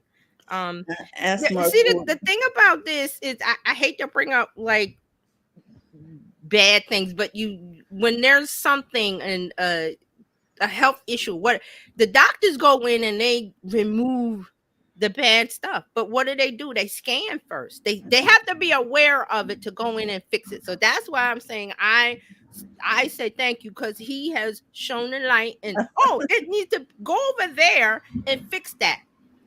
Otherwise, it would have continued to be something negative or fixed, or I'm trying to think, malignant, and So thank you. That's what I'm saying. If we don't know about it, we can't fix it. So I don't live in Springfield. I wouldn't know what was going on. So oh, Mark put what he's He says, I'm saluting Fred because he's eating oh the Chicago style popcorn. popcorn. hmm Oh, yeah, What is it? Chicago Garrett style popcorn popcorn? is amazing. It It's is Is it very good. Garrett's Garrett's? popcorn, Yeah. amazing. And that caramel cheese Yes. thing, though it's probably not the healthiest, I do indulge. If I want like a treat, that's my because I love popcorn in general. It's like my favorite snack. Yes, So I yeah, do too. and our friend agrees. Yes, Yes. It's Sterling yes. approved. It's Sterling approved. But this Harris campaign is a media study, and I hope Yes. that the students or the professors in media are going to do, this is going to be in the case study book. So Absolutely. I will not be teaching this. Uh because I am actually teaching understanding movies well, next month. maybe political science professors definitely will do it. Yeah, absolutely. Yeah. And you know what? The whole thing is it's really difficult because where I teach, for example, I teach at the arm of the University of Maryland. I teach for University of Maryland Global Campus, and Mhm. that was founded really enlisted with military in mind. So a lot of my students, I would say the majority are usually military Okay. connected somehow. Right. There are very particular thoughts when you are military in Mhm. terms of so it's difficult. I don't do politics with them or anything because I already know. So yeah. Yeah. Military and it stems from being successful in the military means that you have it's a hive mindset that you come in. And if you watch them officer and a gentleman, remember that Lou Gossett scene where Yes. the new crew, they have to break them down in order to, you're not an individual, you have to group think because that's how the military moves. And not just, I'm not saying United States, I'm saying military throughout history. That's how it moves. So they You have think to with one regroup. mind. Yes, because you have to you have to follow orders. And if you're thinking, well, I don't, you're putting your individualism into the decision that comes down from, okay, this battalion is moving. This we're moving here. We're going here. You don't need them to. Well, I don't. They might think that, but they've been conditioned and go, okay, this is the mission, and they know what to do, and they get in the formation. That's why you have formation, and that's why we have drills. Because I was in ROTC for a long time. Oh Um, wow. Oh yeah, I didn't say that. Yeah, No. high school and college. I almost went in as second lieutenant in the army. I did not. But I was very good at that, and they were very disappointed. My commanders were very disappointed that I would not go. Like, okay, this is the end for me. I don't know. It was just something that was like, okay, I don't think I can go any further. I mean, I could have. It was just something that was like, whoa, stop, and I didn't go. Wow. But You are where you're supposed to be. yeah, because I even had my own platoon and everything, like platoon leader and stuff. I'm not I'm just, these are just things that are coming out my No, head that it's I'm like, oh interesting. wow. No, I'm saying, because you said about the military, I know it very well because I was a part of it for so long. Yeah. But that's what it is, that you have to, as a military leader, you have to train them you train your platoon, train your people that they must follow the orders because of the one directive. Okay, we're being deployed to blah blah blah. Everybody knows their part, and they must perform it well. It has to be a car that runs smoothly. It has to go as a Rolls Royce. It has to go as a whatever high end car, and each part must work. Fred, Navy vet, 6 years. There you go. Oh See? wow. So, am I right, Fred? I'm explaining this correctly because it's been a while for me. But that's what it is. The car has to move. All the moving parts can't question. Well, okay, well, what, why are we doing this? You can't do that. You can do it personally, but it's something that Fred says, yes, it's something that you put aside as a human because you have been trained, thoroughly trained, professionally trained. You know your mission, you know your part. and you know that this command comes from a place and you must trust it. So that's why they have that military thing that you're talking about with the students that you teach, that they have there's a limitation there that's been trained and into them. So but Yes, not but not it yeah, go ahead. it can be difficult because you're first of all, most of them are not the quote on there's not such thing as traditional college age really as much anymore. It's changing, but many of them are not the quote unquote traditional college 18 to 24. Some are, Mhm. but some are not because obviously they are either enlisted at the same time that they're Mhm. going to college Mhm. or m- uh, most of them are not post military that a lot of them are like currently enlisted. But there's a different way. So they're in that thought process of this is the way to do it, follow orders, that type of thing. Yes, And it's it's not a robotic thing. Fred explained it perfectly. You cannot and do not operate on emotions. The emotions of hearing that you have to go somewhere or you going to Afghanistan. I'm just throwing that just Afghanistan or whoever, whatever place in the world where there's conflict and resolution. As a human, you're going to think, I don't want to go there. But as a military personnel, you're going to go, this is what I was trained for. that's interesting indeed, because I Yeah. have no parts of military at all. So I don't know. No, That this this I is just want to interesting. explain because it's like if you're talking to those types of people, they have thoughts and opinions and emotions. It's been trained. You've been trained to put that. You feel it and you put it aside because you have been trained for a mission. That's why you. That's why a lot of vets have lots of trouble. PTSD coming out of that situation into what they call civilian life. That's why, because it's a whole different ball of wax. Fred says PTSD comes from years of disconnect your emotions in the military. Once out, you struggle to adapt to those all in their emotions, civilians. Yes. So that's what the military calls people who are not in the military life. You're a civilian. So So, he's but right. not to get into this, but Mhm. that's problematic No, because okay. Let's people get what into people it. people are emotional beings. I think when people think emotions, they always think, oh, sadness. No, anger is an emotion, jubilation is an emotion, joy is these are all emotions, and we are humans built for that. But if you're teaching people to disconnect from that and then you want them to get back into it, it's difficult. It's Yes, very difficult. So now essentially you've taken someone that you've turned into a machine and you're trying to humanize them again, and you're not doing a very good job of it. right. Uh, You see, some cannot adjust and some can, right. but there's no disrespect against those who cannot readjust. And like you said, it's a necessary thing where you have to teach it, and the military's trying to change. But remember, there's a Pentagon in America and whatever other countries, they have different military structures, but the military structure is there's an order that comes from on high. All of the people below in hierarchy are directed to carry out that's why I say mission. They're directed to carry out a mission.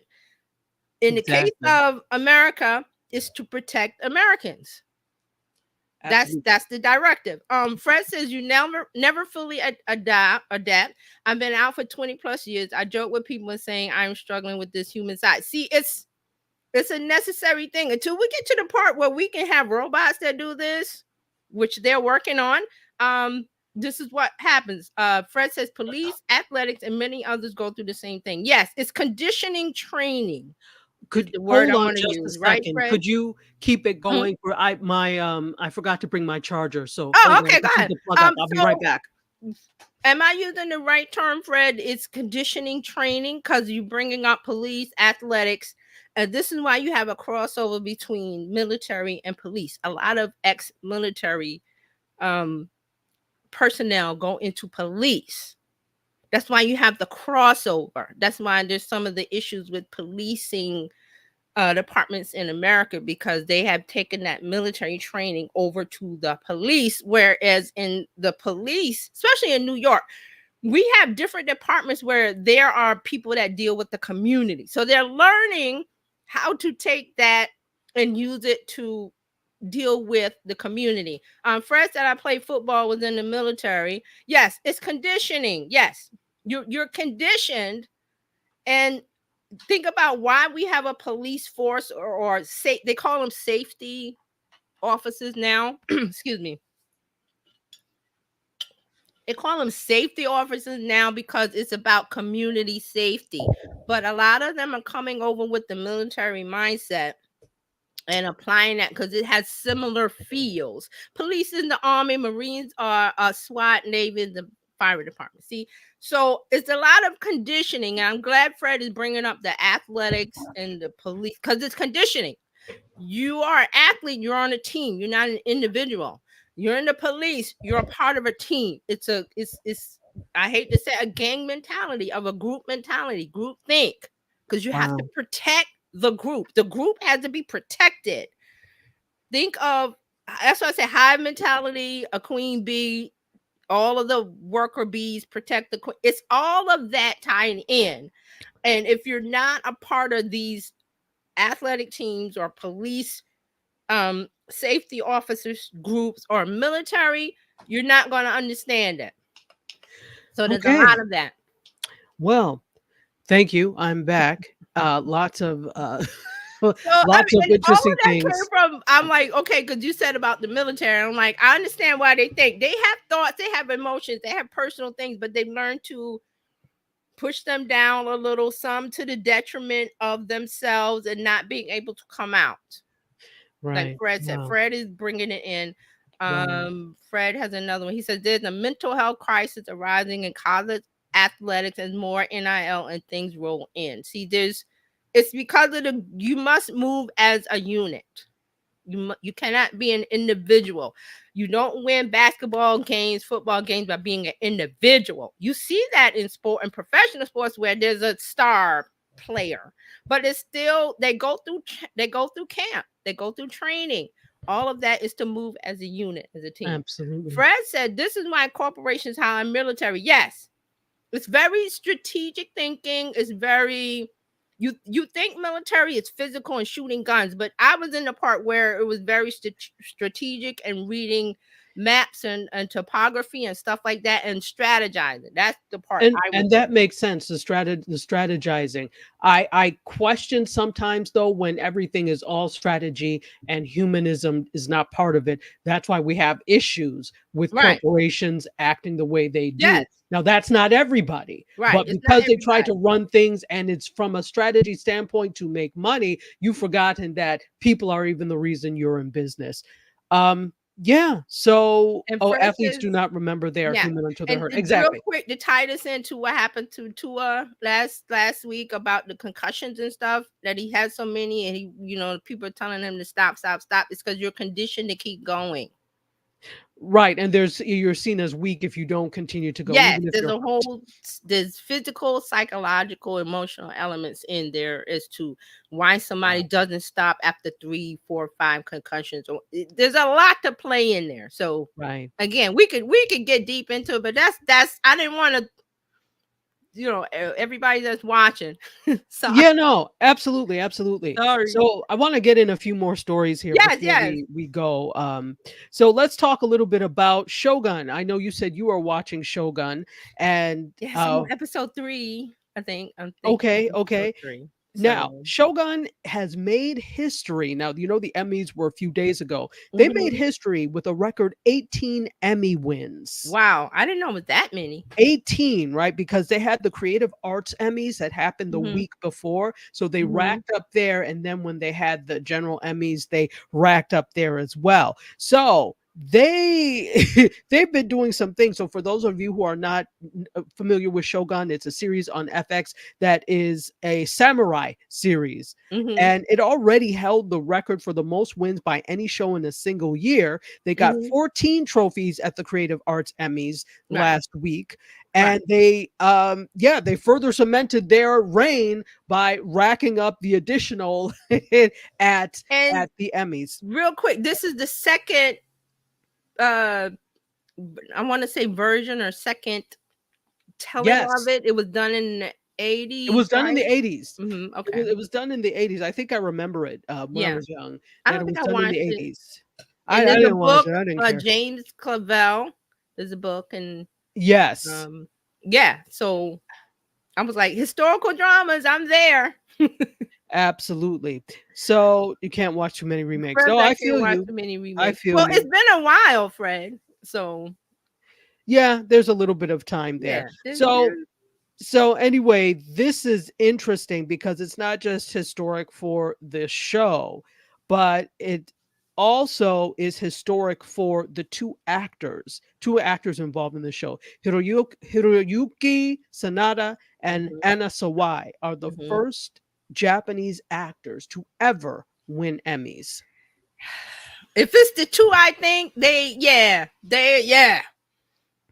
It's I'm trying to hold off from binge watching it because it's so good. Um, it's one of those. It's like for me, it's like Game of Thrones. You watch the first episode and you're either in or out. So if you watch the first episode and you don't like it, it's okay. But if you watch the first episode and you're in, you're in. So it feels like that kind of Game Okay. of Thrones thing for me. I'm going to try it. I have not done it yet. I was not into Game of Thrones, Mhm. but this whole thing is But a no, huge not I'm win. not saying it's like that. I'm just saying that it's an No, episode. yeah, no, I get what you're saying. It's I a get it. series you can get into from don't push it if you're not into the first episode. And I hear a lot of people about Game of Thrones, they watched the first one and they didn't like it. I was like, that's good. That's your sign that, Absolutely. don't waste Yeah. your time. So um so So yeah.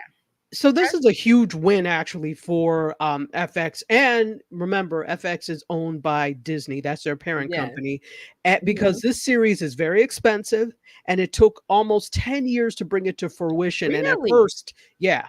And at first it didn't seem like it was going to be a good bet for them. So I know they're really glad with this. Yeah. It's also the major moment for Asian representation and non-English language television. Yes, I was gonna say that be prepared. There is no English.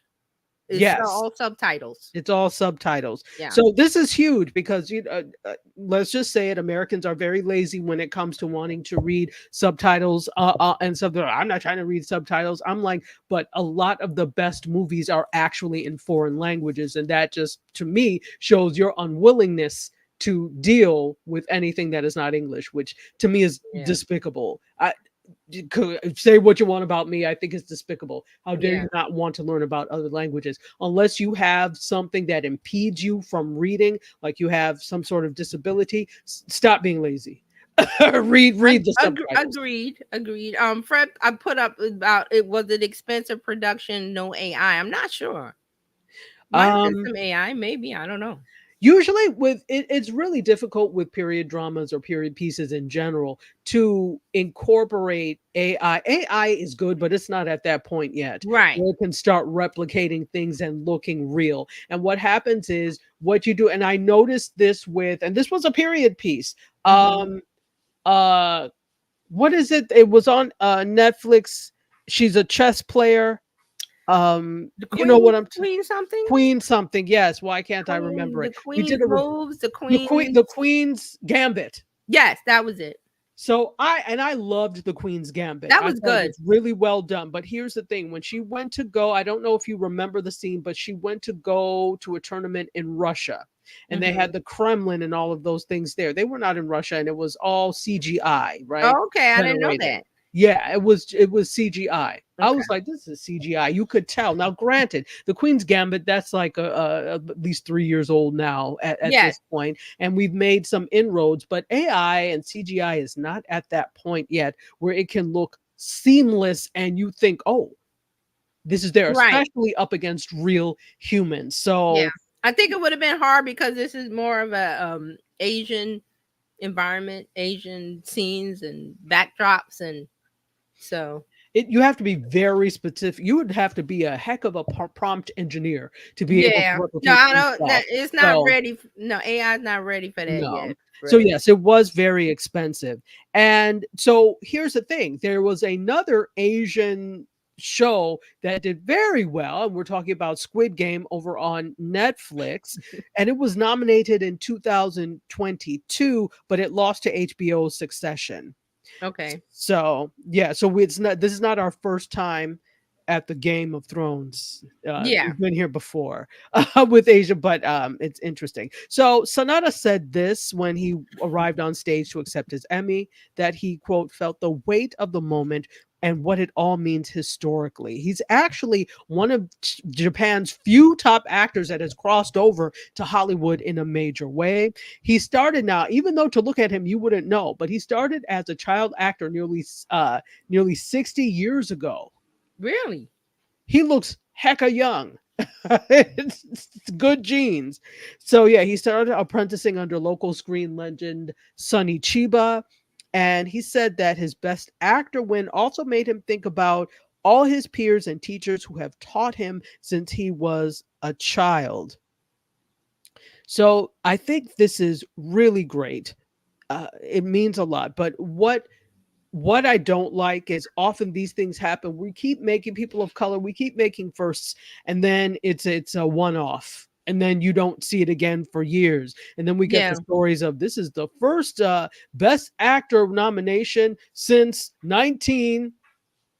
And when you have to say 19, you know it's been a while. I'm Whatever glad for decade. Mm-hmm. Exactly. I'm glad that this show, and it got I forgot how it got my attention, but it's something about Emmys, and then I was like, oh, show. I was like, oh, and I looked at the trailer. I was like, this is for me. But I watch a lot of Korean dramas and different things on different platforms, and they're some of them are very good. Some of them are not, but some of them are good. But it's good to see that they're getting not recommendations, but they're getting accolades and being seen versus having a movie Crouching Tiger, Hidden Dragon, and then 10 years go by and then some other whereas there's good dramas, good TV, good comedies, good whatever from the Asian community. And I love that they're available on streaming. I try to find some as much as I can. So like I said, the show, when I was like, oh, there's a Shogun? Where was I when? And because it came out in February, I believe. Yes. And I was like, where was I?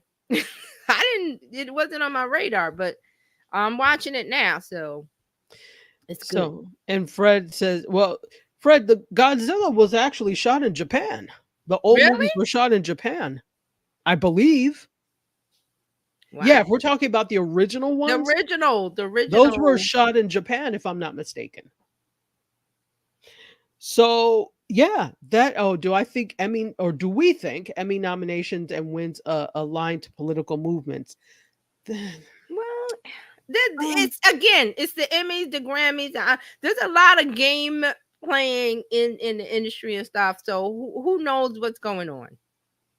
If we're talking about, I think actually the process is very political. If we're talking about Hollywood politics, yeah, that's what I mean. In terms of national politics, not so much. No. But yes, that's what I meant. Thank you very much. I meant Hollywood politics about how to get.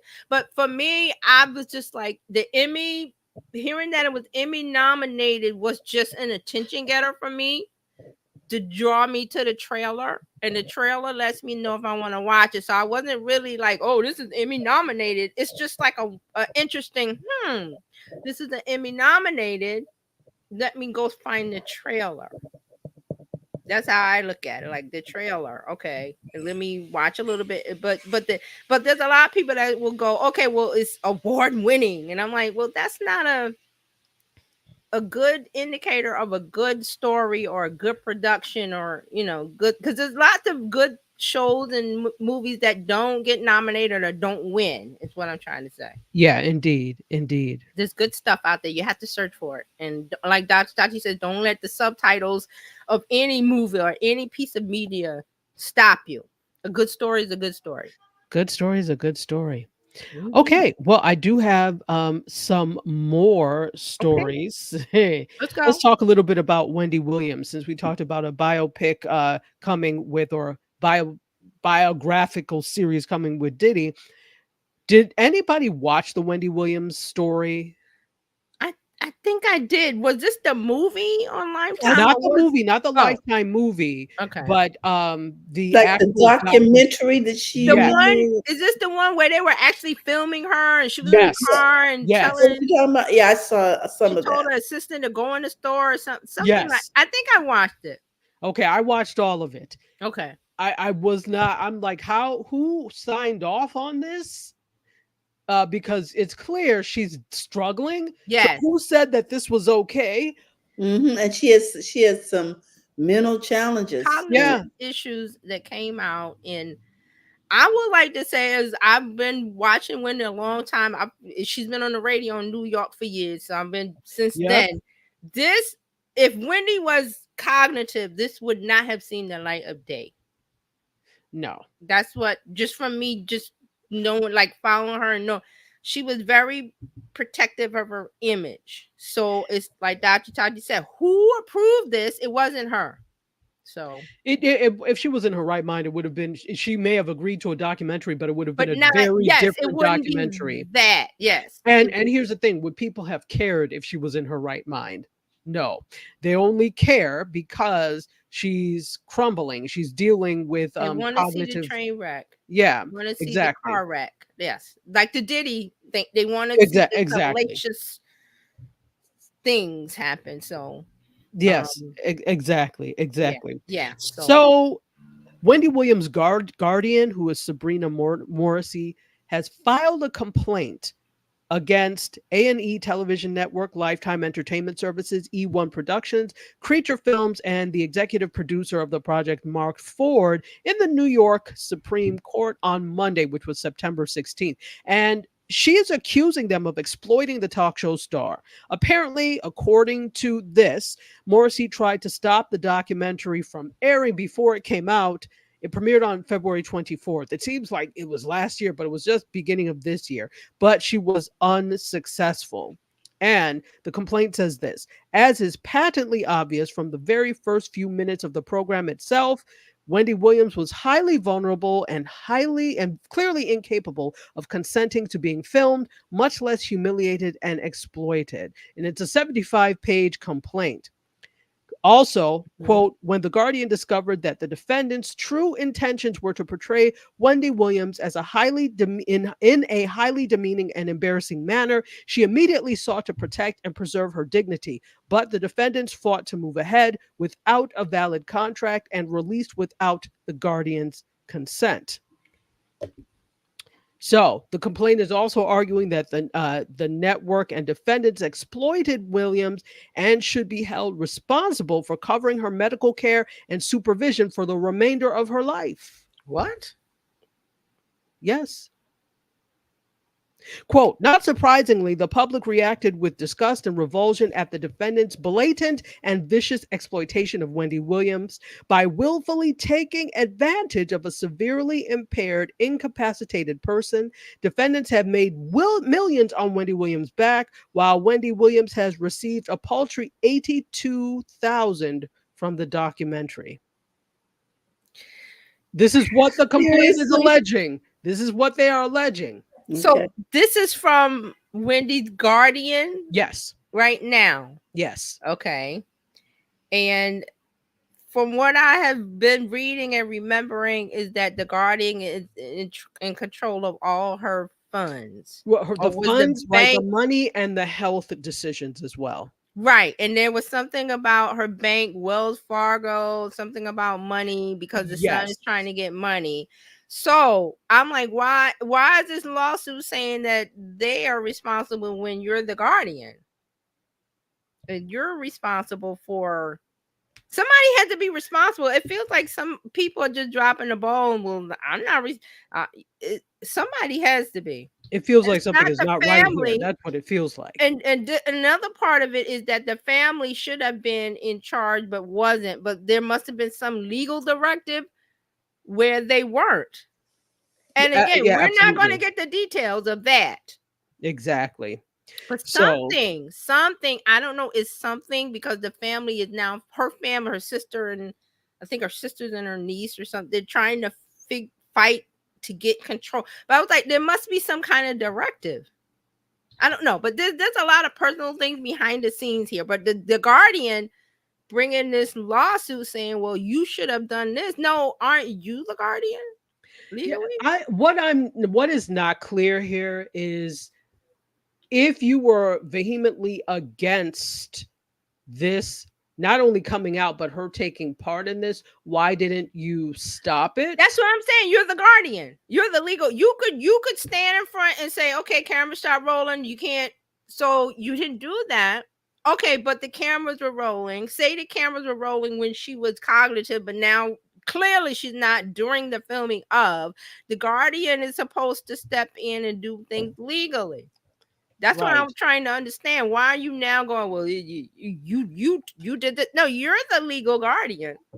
Because the whole thing here is, in order for that to happen, you have to have releases. You have to have a Yes. So Sign what she's releases. saying is, again, going back to this quote, but the defendants fought to move ahead without a valid contract and released without the guardian's consent. So that doesn't seem legal.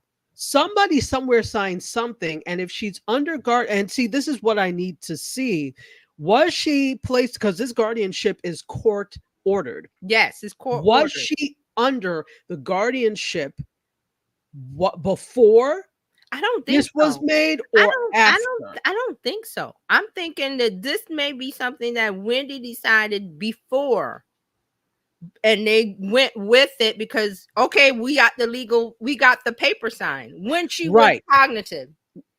Exactly. That's what I'm So thinking. And like you said, we don't know the details. I'm just thinking that might be it. And then in the middle of filming, because like you said, she may have been doing this, but it was going to be tightly controlled by her in editing, in the production of it. And she didn't get to that because the cognitive issues happened in the middle, clearly from the filming. See, she may exactly. have been at the beginning stages of the decline when she signed the legal papers as Wendy Williams company in enterprises, whatever it was. And Right. then it was discovered. And then but they kept going because we got the papers. Right. And so at this point it becomes a moral issue. Yes. Even though you have this, it does seem very schemy Yes. to still continue, even though you know this person, and as you're filming, you know this person is not in their But right see, here's mind. the other part of it. They know that because it's Wendy Williams, it's going to get attention. People are going to watch it. It's going to be a thing that, regardless of whether it was controlled by her, which it was going to be in the end, that, I'm going to present it in the best light. But they realized we got something here, keep rolling. We're not ethically or morally bound to we're legally we're required to film, and they just kept going legally. But like you said, where's your moral, ethical, compassionate part, which they clearly did not lean into. Yeah, I'm not expecting compassion from No, media it's anyway. Hollywood. It's media, it's Hollywood. It's Yeah. the money, it's money game. So Exactly. this is good TV. Keep rolling. Darn good TV, This right? is good. This good, and you see it evident. I mean, if you remember way back when the View, they had all the different hosts and stuff, and it was one Rosie O'Donnell and the other lady, and they did a side by side, and everybody but the producers kept rolling during the arguments and things because they're like, "This is good TV. Don't dare stop," even though it's like it's a train wreck. And this is what media does. Some media. Does, yes, Some. absolutely. Not indie soup. Anyway. Listen. It is what it is. I think Wendy used to say, it is what it is. Yeah, that's the thing. It is what it is. I have to say, she saved me many a day listening to her on BLS because I was teaching at Morgan at the time. And obviously that was like early before you really had like the ability to just listen to anything on your phone. You didn't have all this. Yeah, exactly. So it was like early 2000s. I couldn't just leave and listen to it on my phone in the car.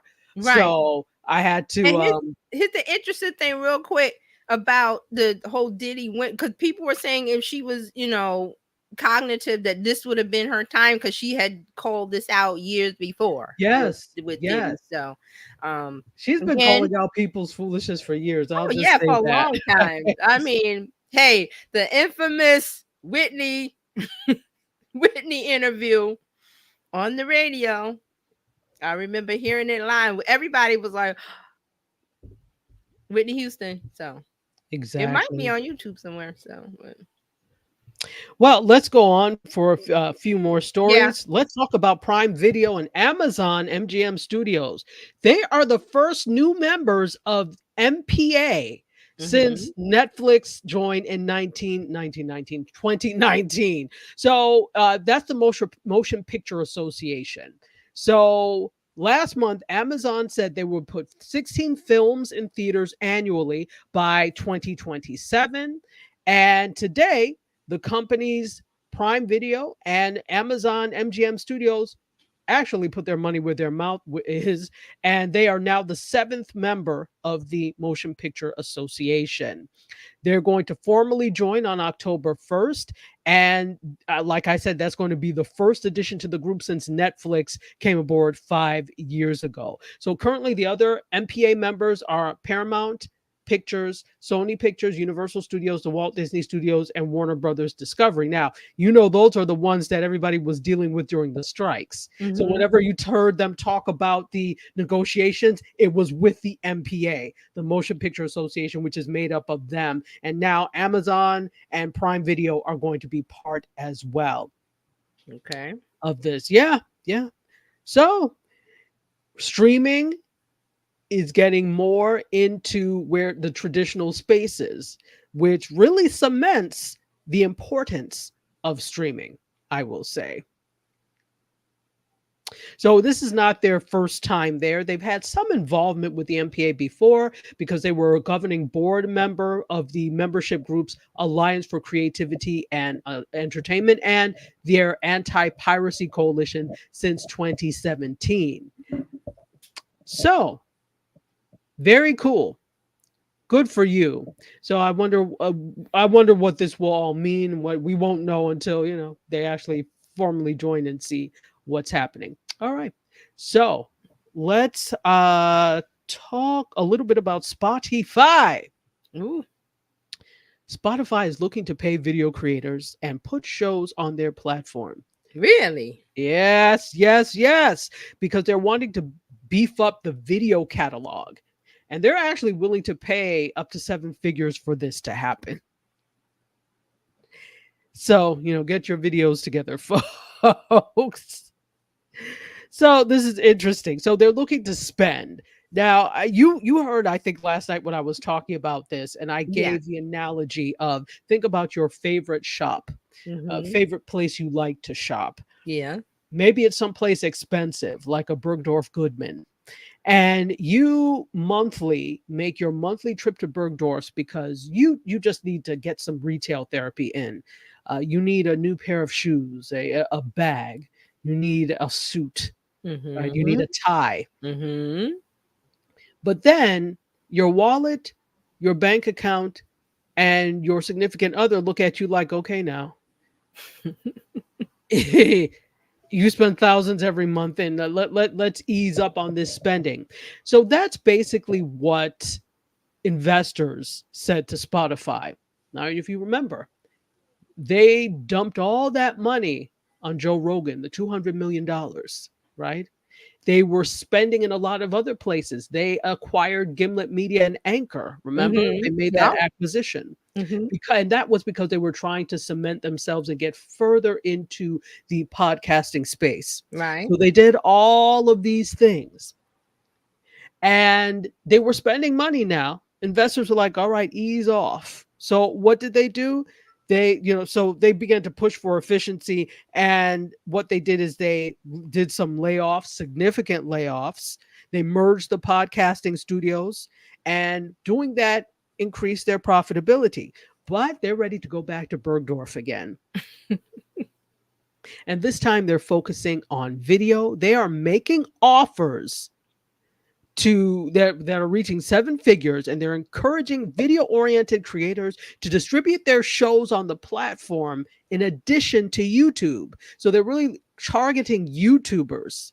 Yeah. And yeah, so Yeah. interesting. And this is according to Bloomberg and people familiar with the matter, as they always say. So the structure of the deals vary. In some cases, as I said last night, Spotify is asking creators to put their shows on the service for free. But guess what? You're going to get marketing support. But the size of the deals that are on the table can vary depending on the talent. So it also seems, according to Bloomberg, that they're not interested in acquiring the rights to produce the program or exclusively sell ads on it. Similarly, like what is being done with Joe Rogan, and I think now the Kelsey brothers are with Yes, them the in their Kelsey, bundle. yeah. Right. Mhm. So there are a few. So they're not looking at producing. They're just wanting you to bring your stuff there and to be made available on the platform to beef up the video catalog. I mean, I can't hate them for that. So Emma Chamberlain is also another creator known for her YouTube work, and I think she has $100 million deal. The Kelsey brothers have $100 million deal. And a spokesperson says this: the popularity of video is surging on Spotify, but our making deals with creators is not new. From the comment section to our recent renewals for What Now with Trevor Noah and the Joe Rogan Experience, Spotify has worked with podcasters and creators on shows that include video for several years. Per those agreements, we never comment on the individual details as we have a wide array of partnerships. Okay, can't hate you. So more than 70 million users have actually watched a video podcast on Spotify. And they're always looking, according to them, for opportunities to grow the video catalog for the user. So it seems that it's interesting. I never go to Spotify with the intent of watching video. I'm always going there for podcasts or music. But it seems that they want to also be now the go-to space for that. This is really, and Fred says exactly. So, and Fred says I should put my series on there. And she was like, yes, do it. I'm encouraging everybody, do it because they are actually asking. And G said last night that when she was uploading to Spotify, that they encouraged her to upload video. Okay, so my question is, what is Spotify giving me if I put my video on Spotify? Exposure, honey. That's it. No. Money. What is Spotify giving me? They're not giving you anything. What? Nothing. What? Wait a minute. So YouTube. I was trying to look up the split. I was trying to put this up. What is the split with you? I think YouTube gives you 70% and they keep 30%. I'm not sure the percentage. Yeah. We talked about it one time. So YouTube is the biggest app among Gen Z, growing amongst the other generation cohorts. Spotify wants to be like YouTube. That's why they're adding video. They want to be YouTube. Come over here, creators. We'll give you what? Marketing support? Do it for the exposure. How many times have you heard that as a creator from somebody who should pay you? Do it for the exposure. So you get $2 to $12 per 1,000 views. Yeah. So they go by CPM. Yes, but what does Spotify put in my bank account? Nothing yet. So what they're trying to do now, they're trying to build out the ad play because it wasn't. Why would I? That's the thing. Why would I then come over there if there's no promise of anything? That's what I'm trying to tell you. Yes, exactly. So the YouTube door gives me money straight off the bat. Well, once you're eligible for the creator program, right. Yeah, it's not but the opportunity is there versus the Spotify said do it for the exposure. Spotify gives you a t-shirt and a bottle. Okay. You know what? You're absolutely correct. And here's the thing. I think the wrong thing, you want YouTubers because they want YouTubers, obviously, that are making videos and that are popular. But to me, I would go after the people that are wanting to be affiliated with the Spotify name, Yes. because YouTubers already know, look, I could get Google AdSense for this, so why would I spin my wheels for this? But here's the thing, they're not saying you can only put it there. It Okay. can be both on YouTube and there. That makes sense. That makes They're, sense. they're not looking for rights or what, they're just looking to build their library. Right. I know what Spotify's trying to do, but what I'm saying as a creator, from the creator standpoint, I want to, there's this thing I always bring it up with people are like, YouTube is so hard. YouTube is so hard. Yes, it's hard, but once you get to that subscriber level where you participate in the AdSense, you're getting a lot for the same content that Spotify is saying, come on over here, you get exposure. And that's cool. So maybe, do both. But I'm saying don't abandon YouTube. No, nobody's going to abandon YouTube, especially Right. if you already have a good thing going there and you're monetized. Right. You're not abandoning that. Right. No, but I mean like the new people, like Spotify's like, okay, new person, come over here for exposure. And YouTube is over there, new channel, new creator, come over here, build it up, and then see what I'm saying? I'm looking at the new person. Yeah, no, I understand what you're Yeah, saying. the I understand what new you're person. saying. So Yeah. I want you to see that is Spotify giving money?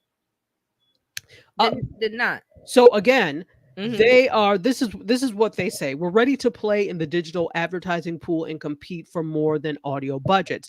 Now that there is more video being created on the platform, we want to connect brands with users when they are looking at their screen. So that's kind of vague. But what they Right. are looking to do is actually build out a little more advertising. See, YouTube works because they have a strong advertising arm. This is Yes. what Spotify is also looking to do as well. Now, they do already have advertising, obviously, especially if you're on the free plan like me, all I hear is advertising from them. So they So already have that, but they're looking right. to make it more robust, something like a Google AdSense, because that's the only thing that would really get someone who is, some of these major YouTubers to Right. come over there and really consider really that as did. an Yeah, they option. really did. But see, what I'm saying is that Spotify is acting like they don't have any money when their global ad revenue is set to reach $2 billion this year. But that's their fault for spending all their money on a few creators instead of spreading it out on amongst. True, but I want to look at, they're looking at the small creator, and I want to tell you, small creator thinking about a podcast, thinking about video. Don't let this promise of because they got the money, they have money, they can give money, but they're not. They're saying come over for the exposure, and I'm like, if you're going to build zero, do it. You stop building. You could probably do both, but again, it's very hard for some people to do both because that's a lot in their minds. But it can be done. I'm just saying that the new user, I don't want you to be tempted by this little tidbit. Spotify video, yeah. When YouTube is sitting over there, like, okay, come over here. I mean, I would say certainly consider it as an option if you're looking for, because Yes. the Spotify audience and the YouTube audience are not generally the same. Right, They they're are not the mutually same. exclusive. So I would say consider it as an extra place to put it, because eyes on whatever you do Yes, is valid, yes, but don't see it extra. as a cash cow, because Right. it's probably not going to be. And Right. Fred says, yeah, if there was ad revenue, I would peep it. Right. And yeah. also he says, I got a Spotify bottle from the committee I'm on. I feel important. Yeah. I'm just, and a lot of what I'm saying is social media platforms will dangle this, TikTok views. They're making it like you get paid on TikTok. It's what is it, 0.5 cent a view or something? And then Meta was doing their thing with paying creators. What I'm saying is that you think about the whole do it for the exposure. Spotify is saying, you hear that a lot from when you want, I'm trying to do a business or I'm trying to do something, and you're saying I shouldn't pay you. Do it for the exposure. Like that's some money. It's air, it's the fantasies in the air of the exposure. That's what you understand what I'm saying. I'm like, I'm not saying not to do this. I'm saying Spotify, give me a little cheddar, give me a little something, give me a breadcrumb. You got it. But then they're saying do it for the exposure. So yes, I agree. If you got the time and the inclination, please do the Spotify for the exposure, but don't forget about YouTube over there. Giving out real money when you get to a certain spot. Fred says Spotify tilts towards younger market on the free sub, older for the premium ad free subs. Well, then I must be Gen Z because I'm not paying for my. Right, so that's what he's saying. Spotify, because they use the free, which is the ads. The older crowd who can afford it is like, I don't want no ads, so I'm paying.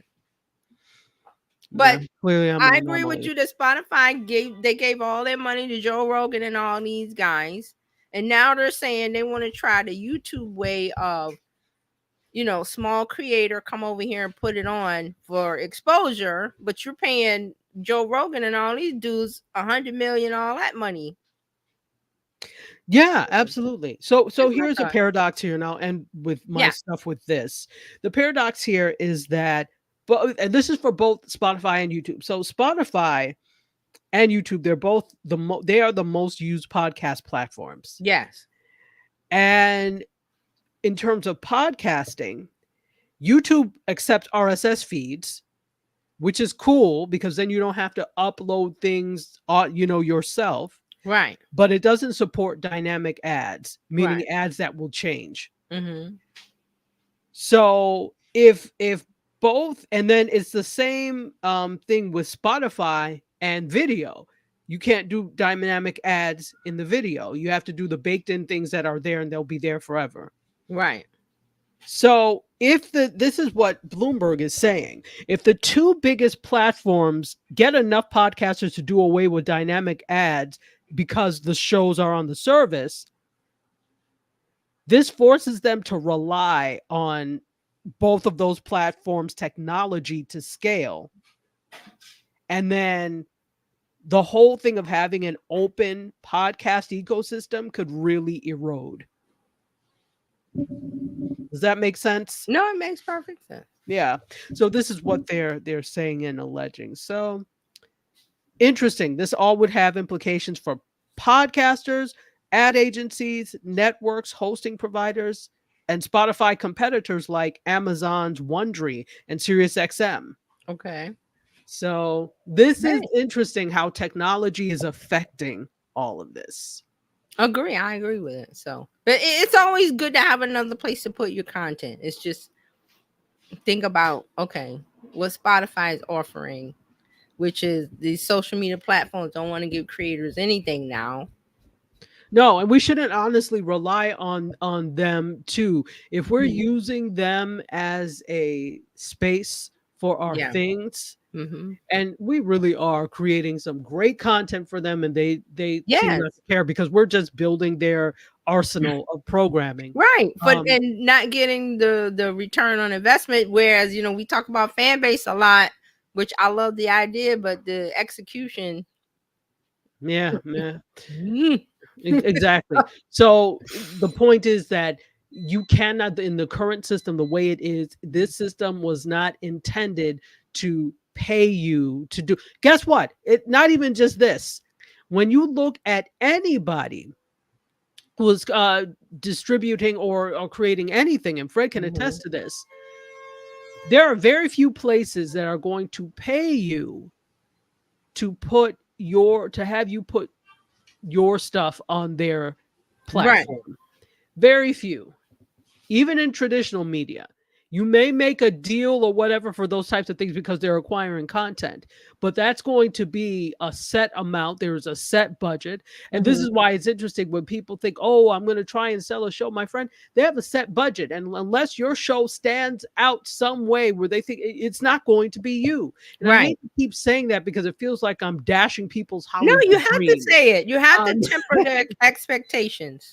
I'm trying to temper your expectations. You are better off producing it on your own, distributing it through YouTube or some other way.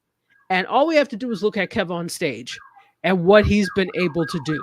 Now it's like the show he produced, Churchy, which was on his own app.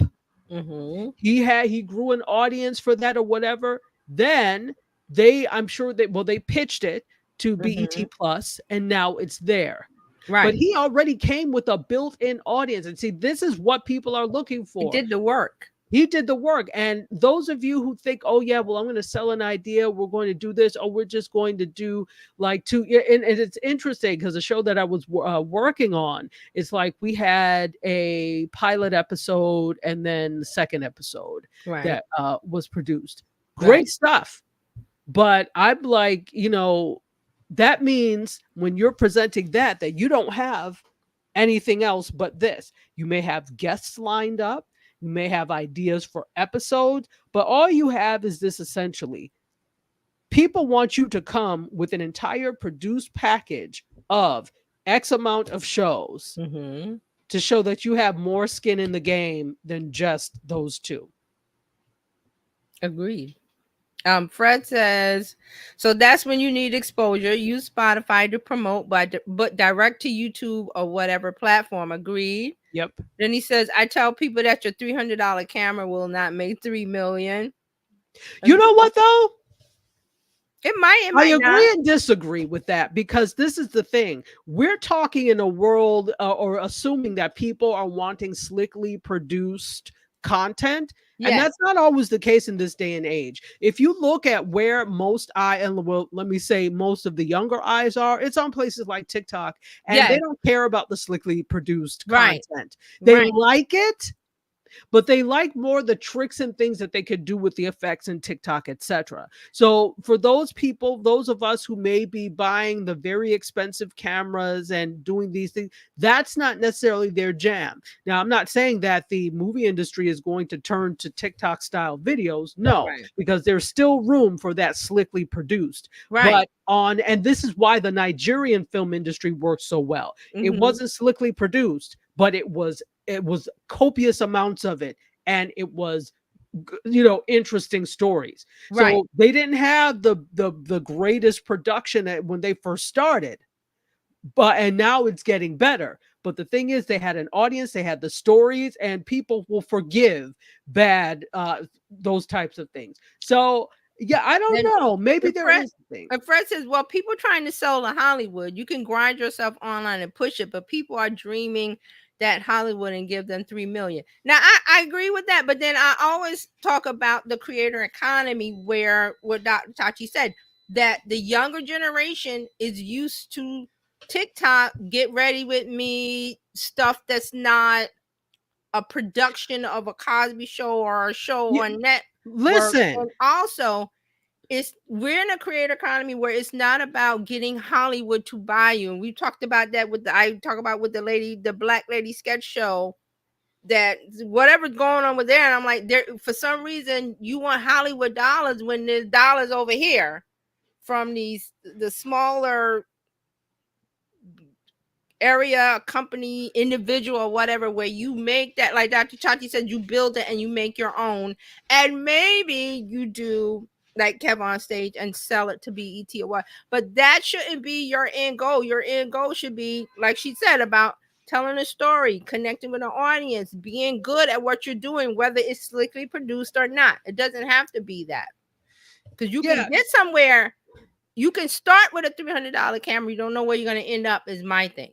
And he says, well, people trying to sell to Hollywood. And I agree with that. There are very specific parameters around what you can submit and how you submit it. Right. Even when, and to be honest, I use Netflix's list of acceptable cameras as what I use to gauge whether or not I'm going to buy a camera. Because if this next camera that I'm going to buy, I got it from the approved list of Netflix approved cameras, because I'm like, even though I'm not necessarily about that, if I decide I did want to have something, over there or pitch somehow, I'm already prepared because I've already shot it in the parameters that they require. But that's not my end goal. My end goal is just to get good stuff out or whatever. But it's the industry that makes these standards, because honestly, if Gen Z, for example, or anyone for that matter, doesn't really care about the resolution not being as I'm there in person, then who are we to say this has to be the standard? It's See, because it's a field, and I do understand I'm part of it, but right. I think about all the YouTubers that I follow, and a lot they're like, okay, Jackie Ina, for example. Mm-hmm. Jackie Ina is a beauty influencer. Right. She was able to spin that, just the YouTube videos that she made, and now spun it into an entire empire where not only is she making the videos and she's interviewing key people, she's in key places, but she also used that to spin her own brand, her Yes. the perfume brand, Mm-hmm. and also the candle Forever Mood, both of Yes. the so she's Yes. been I've able seen to her do candle. that. And then she's in Sephora. And by the way, it's Sephora is nothing to sneeze at. Sephora is part of the LVMH group. So we're talking about Louis Vuitton, Moet Hennessy. Mm-hmm. So, the thing is, it's not going, I think people think about it very monolithically and in terms of, oh, I'm going to sell this show and it's going to, and fine, that's what you want to do. But very rarely are you going to be able to amass that wealth, that 3 million by just, I'm expecting this company to pay me. You've got to have other things out there. It is multiple streams of income. Right. So I agree with you, Fred, but I also We push agree, back Fred. a little Yeah. bit. We agree, Fred. But what I'm saying is there, that old paradigm of, oh, I must sell to Hollywood. Hollywood is the end goal at under the yellow brick road is no longer, because media has changed. We have so many streaming platforms, Netflix and whatever, but we also have YouTube, which is easy to get on, and it may be the longer road, but it also may be the road that you need to get on instead of trying to get Hollywood to buy your thing. Like, I'm thinking of the Squid Games guy who he was taken, right? They think they paid him $100K and the thing made so much money, but yeah, there's an attitude of, I must go to Hollywood. I must be discovered by, it's Hollywood or bust. If it's not Hollywood and I don't win an Oscar, then I fail. When there's other levels due to social media, and the things to come is what I'm saying. So yes, the $300 camera will get you somewhere. It might not get you that Hollywood dream, but that's a dream that's not, there's more dreams now, is what I'm trying to say. And he said he agrees that the road is longer and that there are other routes. He agrees. Yeah, absolutely. Yeah, I think too, when it comes to it, let's take that $300 camera. That $300 camera is what has been doing well for all these YouTubers who are really, now, are they amassing millions in the way some Hollywood would? No, it's an older industry in Hollywood. It's a different model in Hollywood. And if you ask me, it's a model in a sense that's kind of unsustainable because it's dependent upon massive amounts of money being generated after you've spent massive amounts of money. To me, it makes no sense to make a movie for $100 million and now so you spent all this money, good money that you could have used for something else, but now I have to gross at least 200 million to say that I've done, 50% over what that just to me makes no sense. Yes, but that is KPIs, the things that you KPIs, gotta hit, the milestones. Yeah, exactly. It's like, honestly, if you look at it from an investment standpoint, yeah, it's all slick and sexy and all of that, but 100 what? And so now you have to make this in order to be so better. Honestly, it's because everything, and I'm not faulting because I think the industry is wonderful. It's needed. That's what's gotten us to this YouTube generation today, to be honest, the fact that an industry existed. So I think they work in tandem together. But I think that the margins are entirely too high. Too much money is spent. Do you really have to make that amount of money in order to be called successful? No, but who am I? And I think a little bit differently about these types of things. Not when I see people trying to struggle. And I know a lot of creators trying to struggle and get their projects out, and they're doing GoFundMe's and this and this and this so that their stuff can be up to snuff for on Netflix or whatever. So they're spending exorbitant amounts of money that they don't have because they have to raise it in order for that to happen. And that happens on the large level too. Yes. But I'm just talking about the creators I know that are trying to put stuff out there. So I'm like, if you put this on YouTube, you probably wouldn't have to spend anything. And you would still be able to, Yeah, Fred that's is just right. me. Digital begging. Yes. Yes. I can't stand a beggar, let alone digital beggars.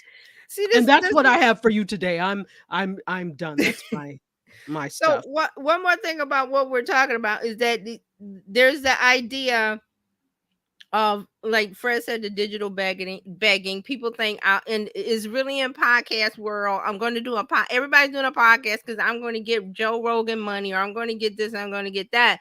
Whereas the begging part of it come into it. But what I'm saying is that if you have a message that you need to talk about and you do it in the right way, there's an audience that wants to hear that and you resonate and connect. There's growth there. That's the growth marketing part of this, which a lot of people don't want to do because we're in a microwave instantaneous kind of I want it now thing versus the growth part of it. So Fred says, I tell creators, do go easy, 500 jobs and build up to avoid GoFundMe's all the time begging. You could have made some money. Exactly, Fred, you're right. There's a part where it's the begging because you want to sell it versus the attitude, like I say, that you have something to say and you're saying it and you're growing from zero to whatever, but you're telling this story correctly. You got the appropriate camera. You don't have to go out and get a $10,000 camera. You have a $300 or your phone,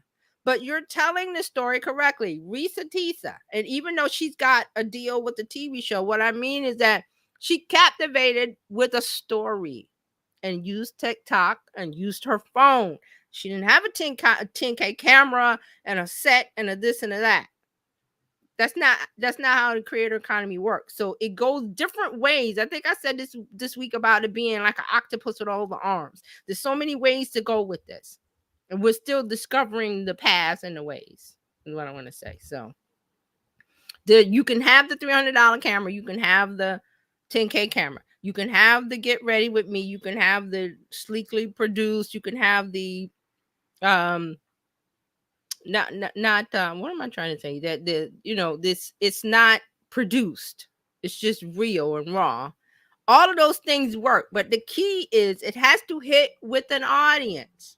That's what people are missing. You have to connect with the audience and you go from there. Fred says they should all be behind the scenes to show people to invest. They're asking for 10K, looking like 1,000. He says they show. Yeah. There's a lot of things going on, so we'll continue to talk about them here. That's the good thing. Absolutely. So, and that's it. Totally like, what? Where'd the baby go? Where'd the Look, baby? it's been It's nap time? He can only do 2 hours. Oh, you doing nap time? No, his mom came and got him. Oh, okay. Because I was wrestling with him. Wrestling with that baby. Yeah, babies are like, I got 10 seconds and I'm moving on. You know what I mean? They're like, their attention span's pretty limited. So here Fred we had go. a couple of things before we go. He says, let me calm down, LOL. And then he says, I just finished a craft beer series. Oh, that should be interesting. Yeah. Where can we see it? Yeah, let us know. You put all your highfalutin projects out there and never give us where we can see it, sir. Typing. Yeah, I hate typing. Are you doing typing or are you doing voice? I do a lot of voice thing now. Well, I'm not typing all that. I just voice. I'm getting Gen Z and voice notes and stuff like that, because typing, I wish we could do that in here. Like, you can. Yeah, voice. Okay. He said voice. Yeah. So there we go. Technology is wonderful and it can be an annoyance too. So there you go. Okay, guys. Thank you, Fred. Fred, you've really been a trooper today. Thank you so much. Yes. We want to give a shout out to Mark also with the 4 minute mark. Yeah, he had to. Yeah, he had to He leave. had to go. Yeah. Yeah. He had an appointment today, but we just want to mention him. Also, we want to remind you that if you're looking for Terry Johnson, you can find her at Terry Johnson online everywhere. And if you're looking for Dr. Tachi, you can find her at Indie Soup Media TV. So, with that, we just want to remind you that, hey, look, we love you. We're here Monday through Friday talking business, and we are here to help take the hassle out of your hustle. So if you're looking to become a part of BizChicks, you can simply text Biz to 33777, or you can go to bizchicks.net. We'd Yeah. love to share with our community what it is you do and how you serve. Ladies, we thank you for your contributions. We want you to know that you are highly appreciated and that the audience looks forward to talking with you every Friday. And hey, I know we get into some vivid conversations. You know, we're not usually in a political mode, but this is the season, and some of this stuff we just cannot ignore. Okay. Yeah. So Yeah. we thank you for your time, your patience, and your input. And Fred says, good day, ladies. All right, Fred. Thank you, Thank Fred. you again. And we'll see you next week, guys. Have a great day. Bye Bye, bye, everybody. everyone. Bye.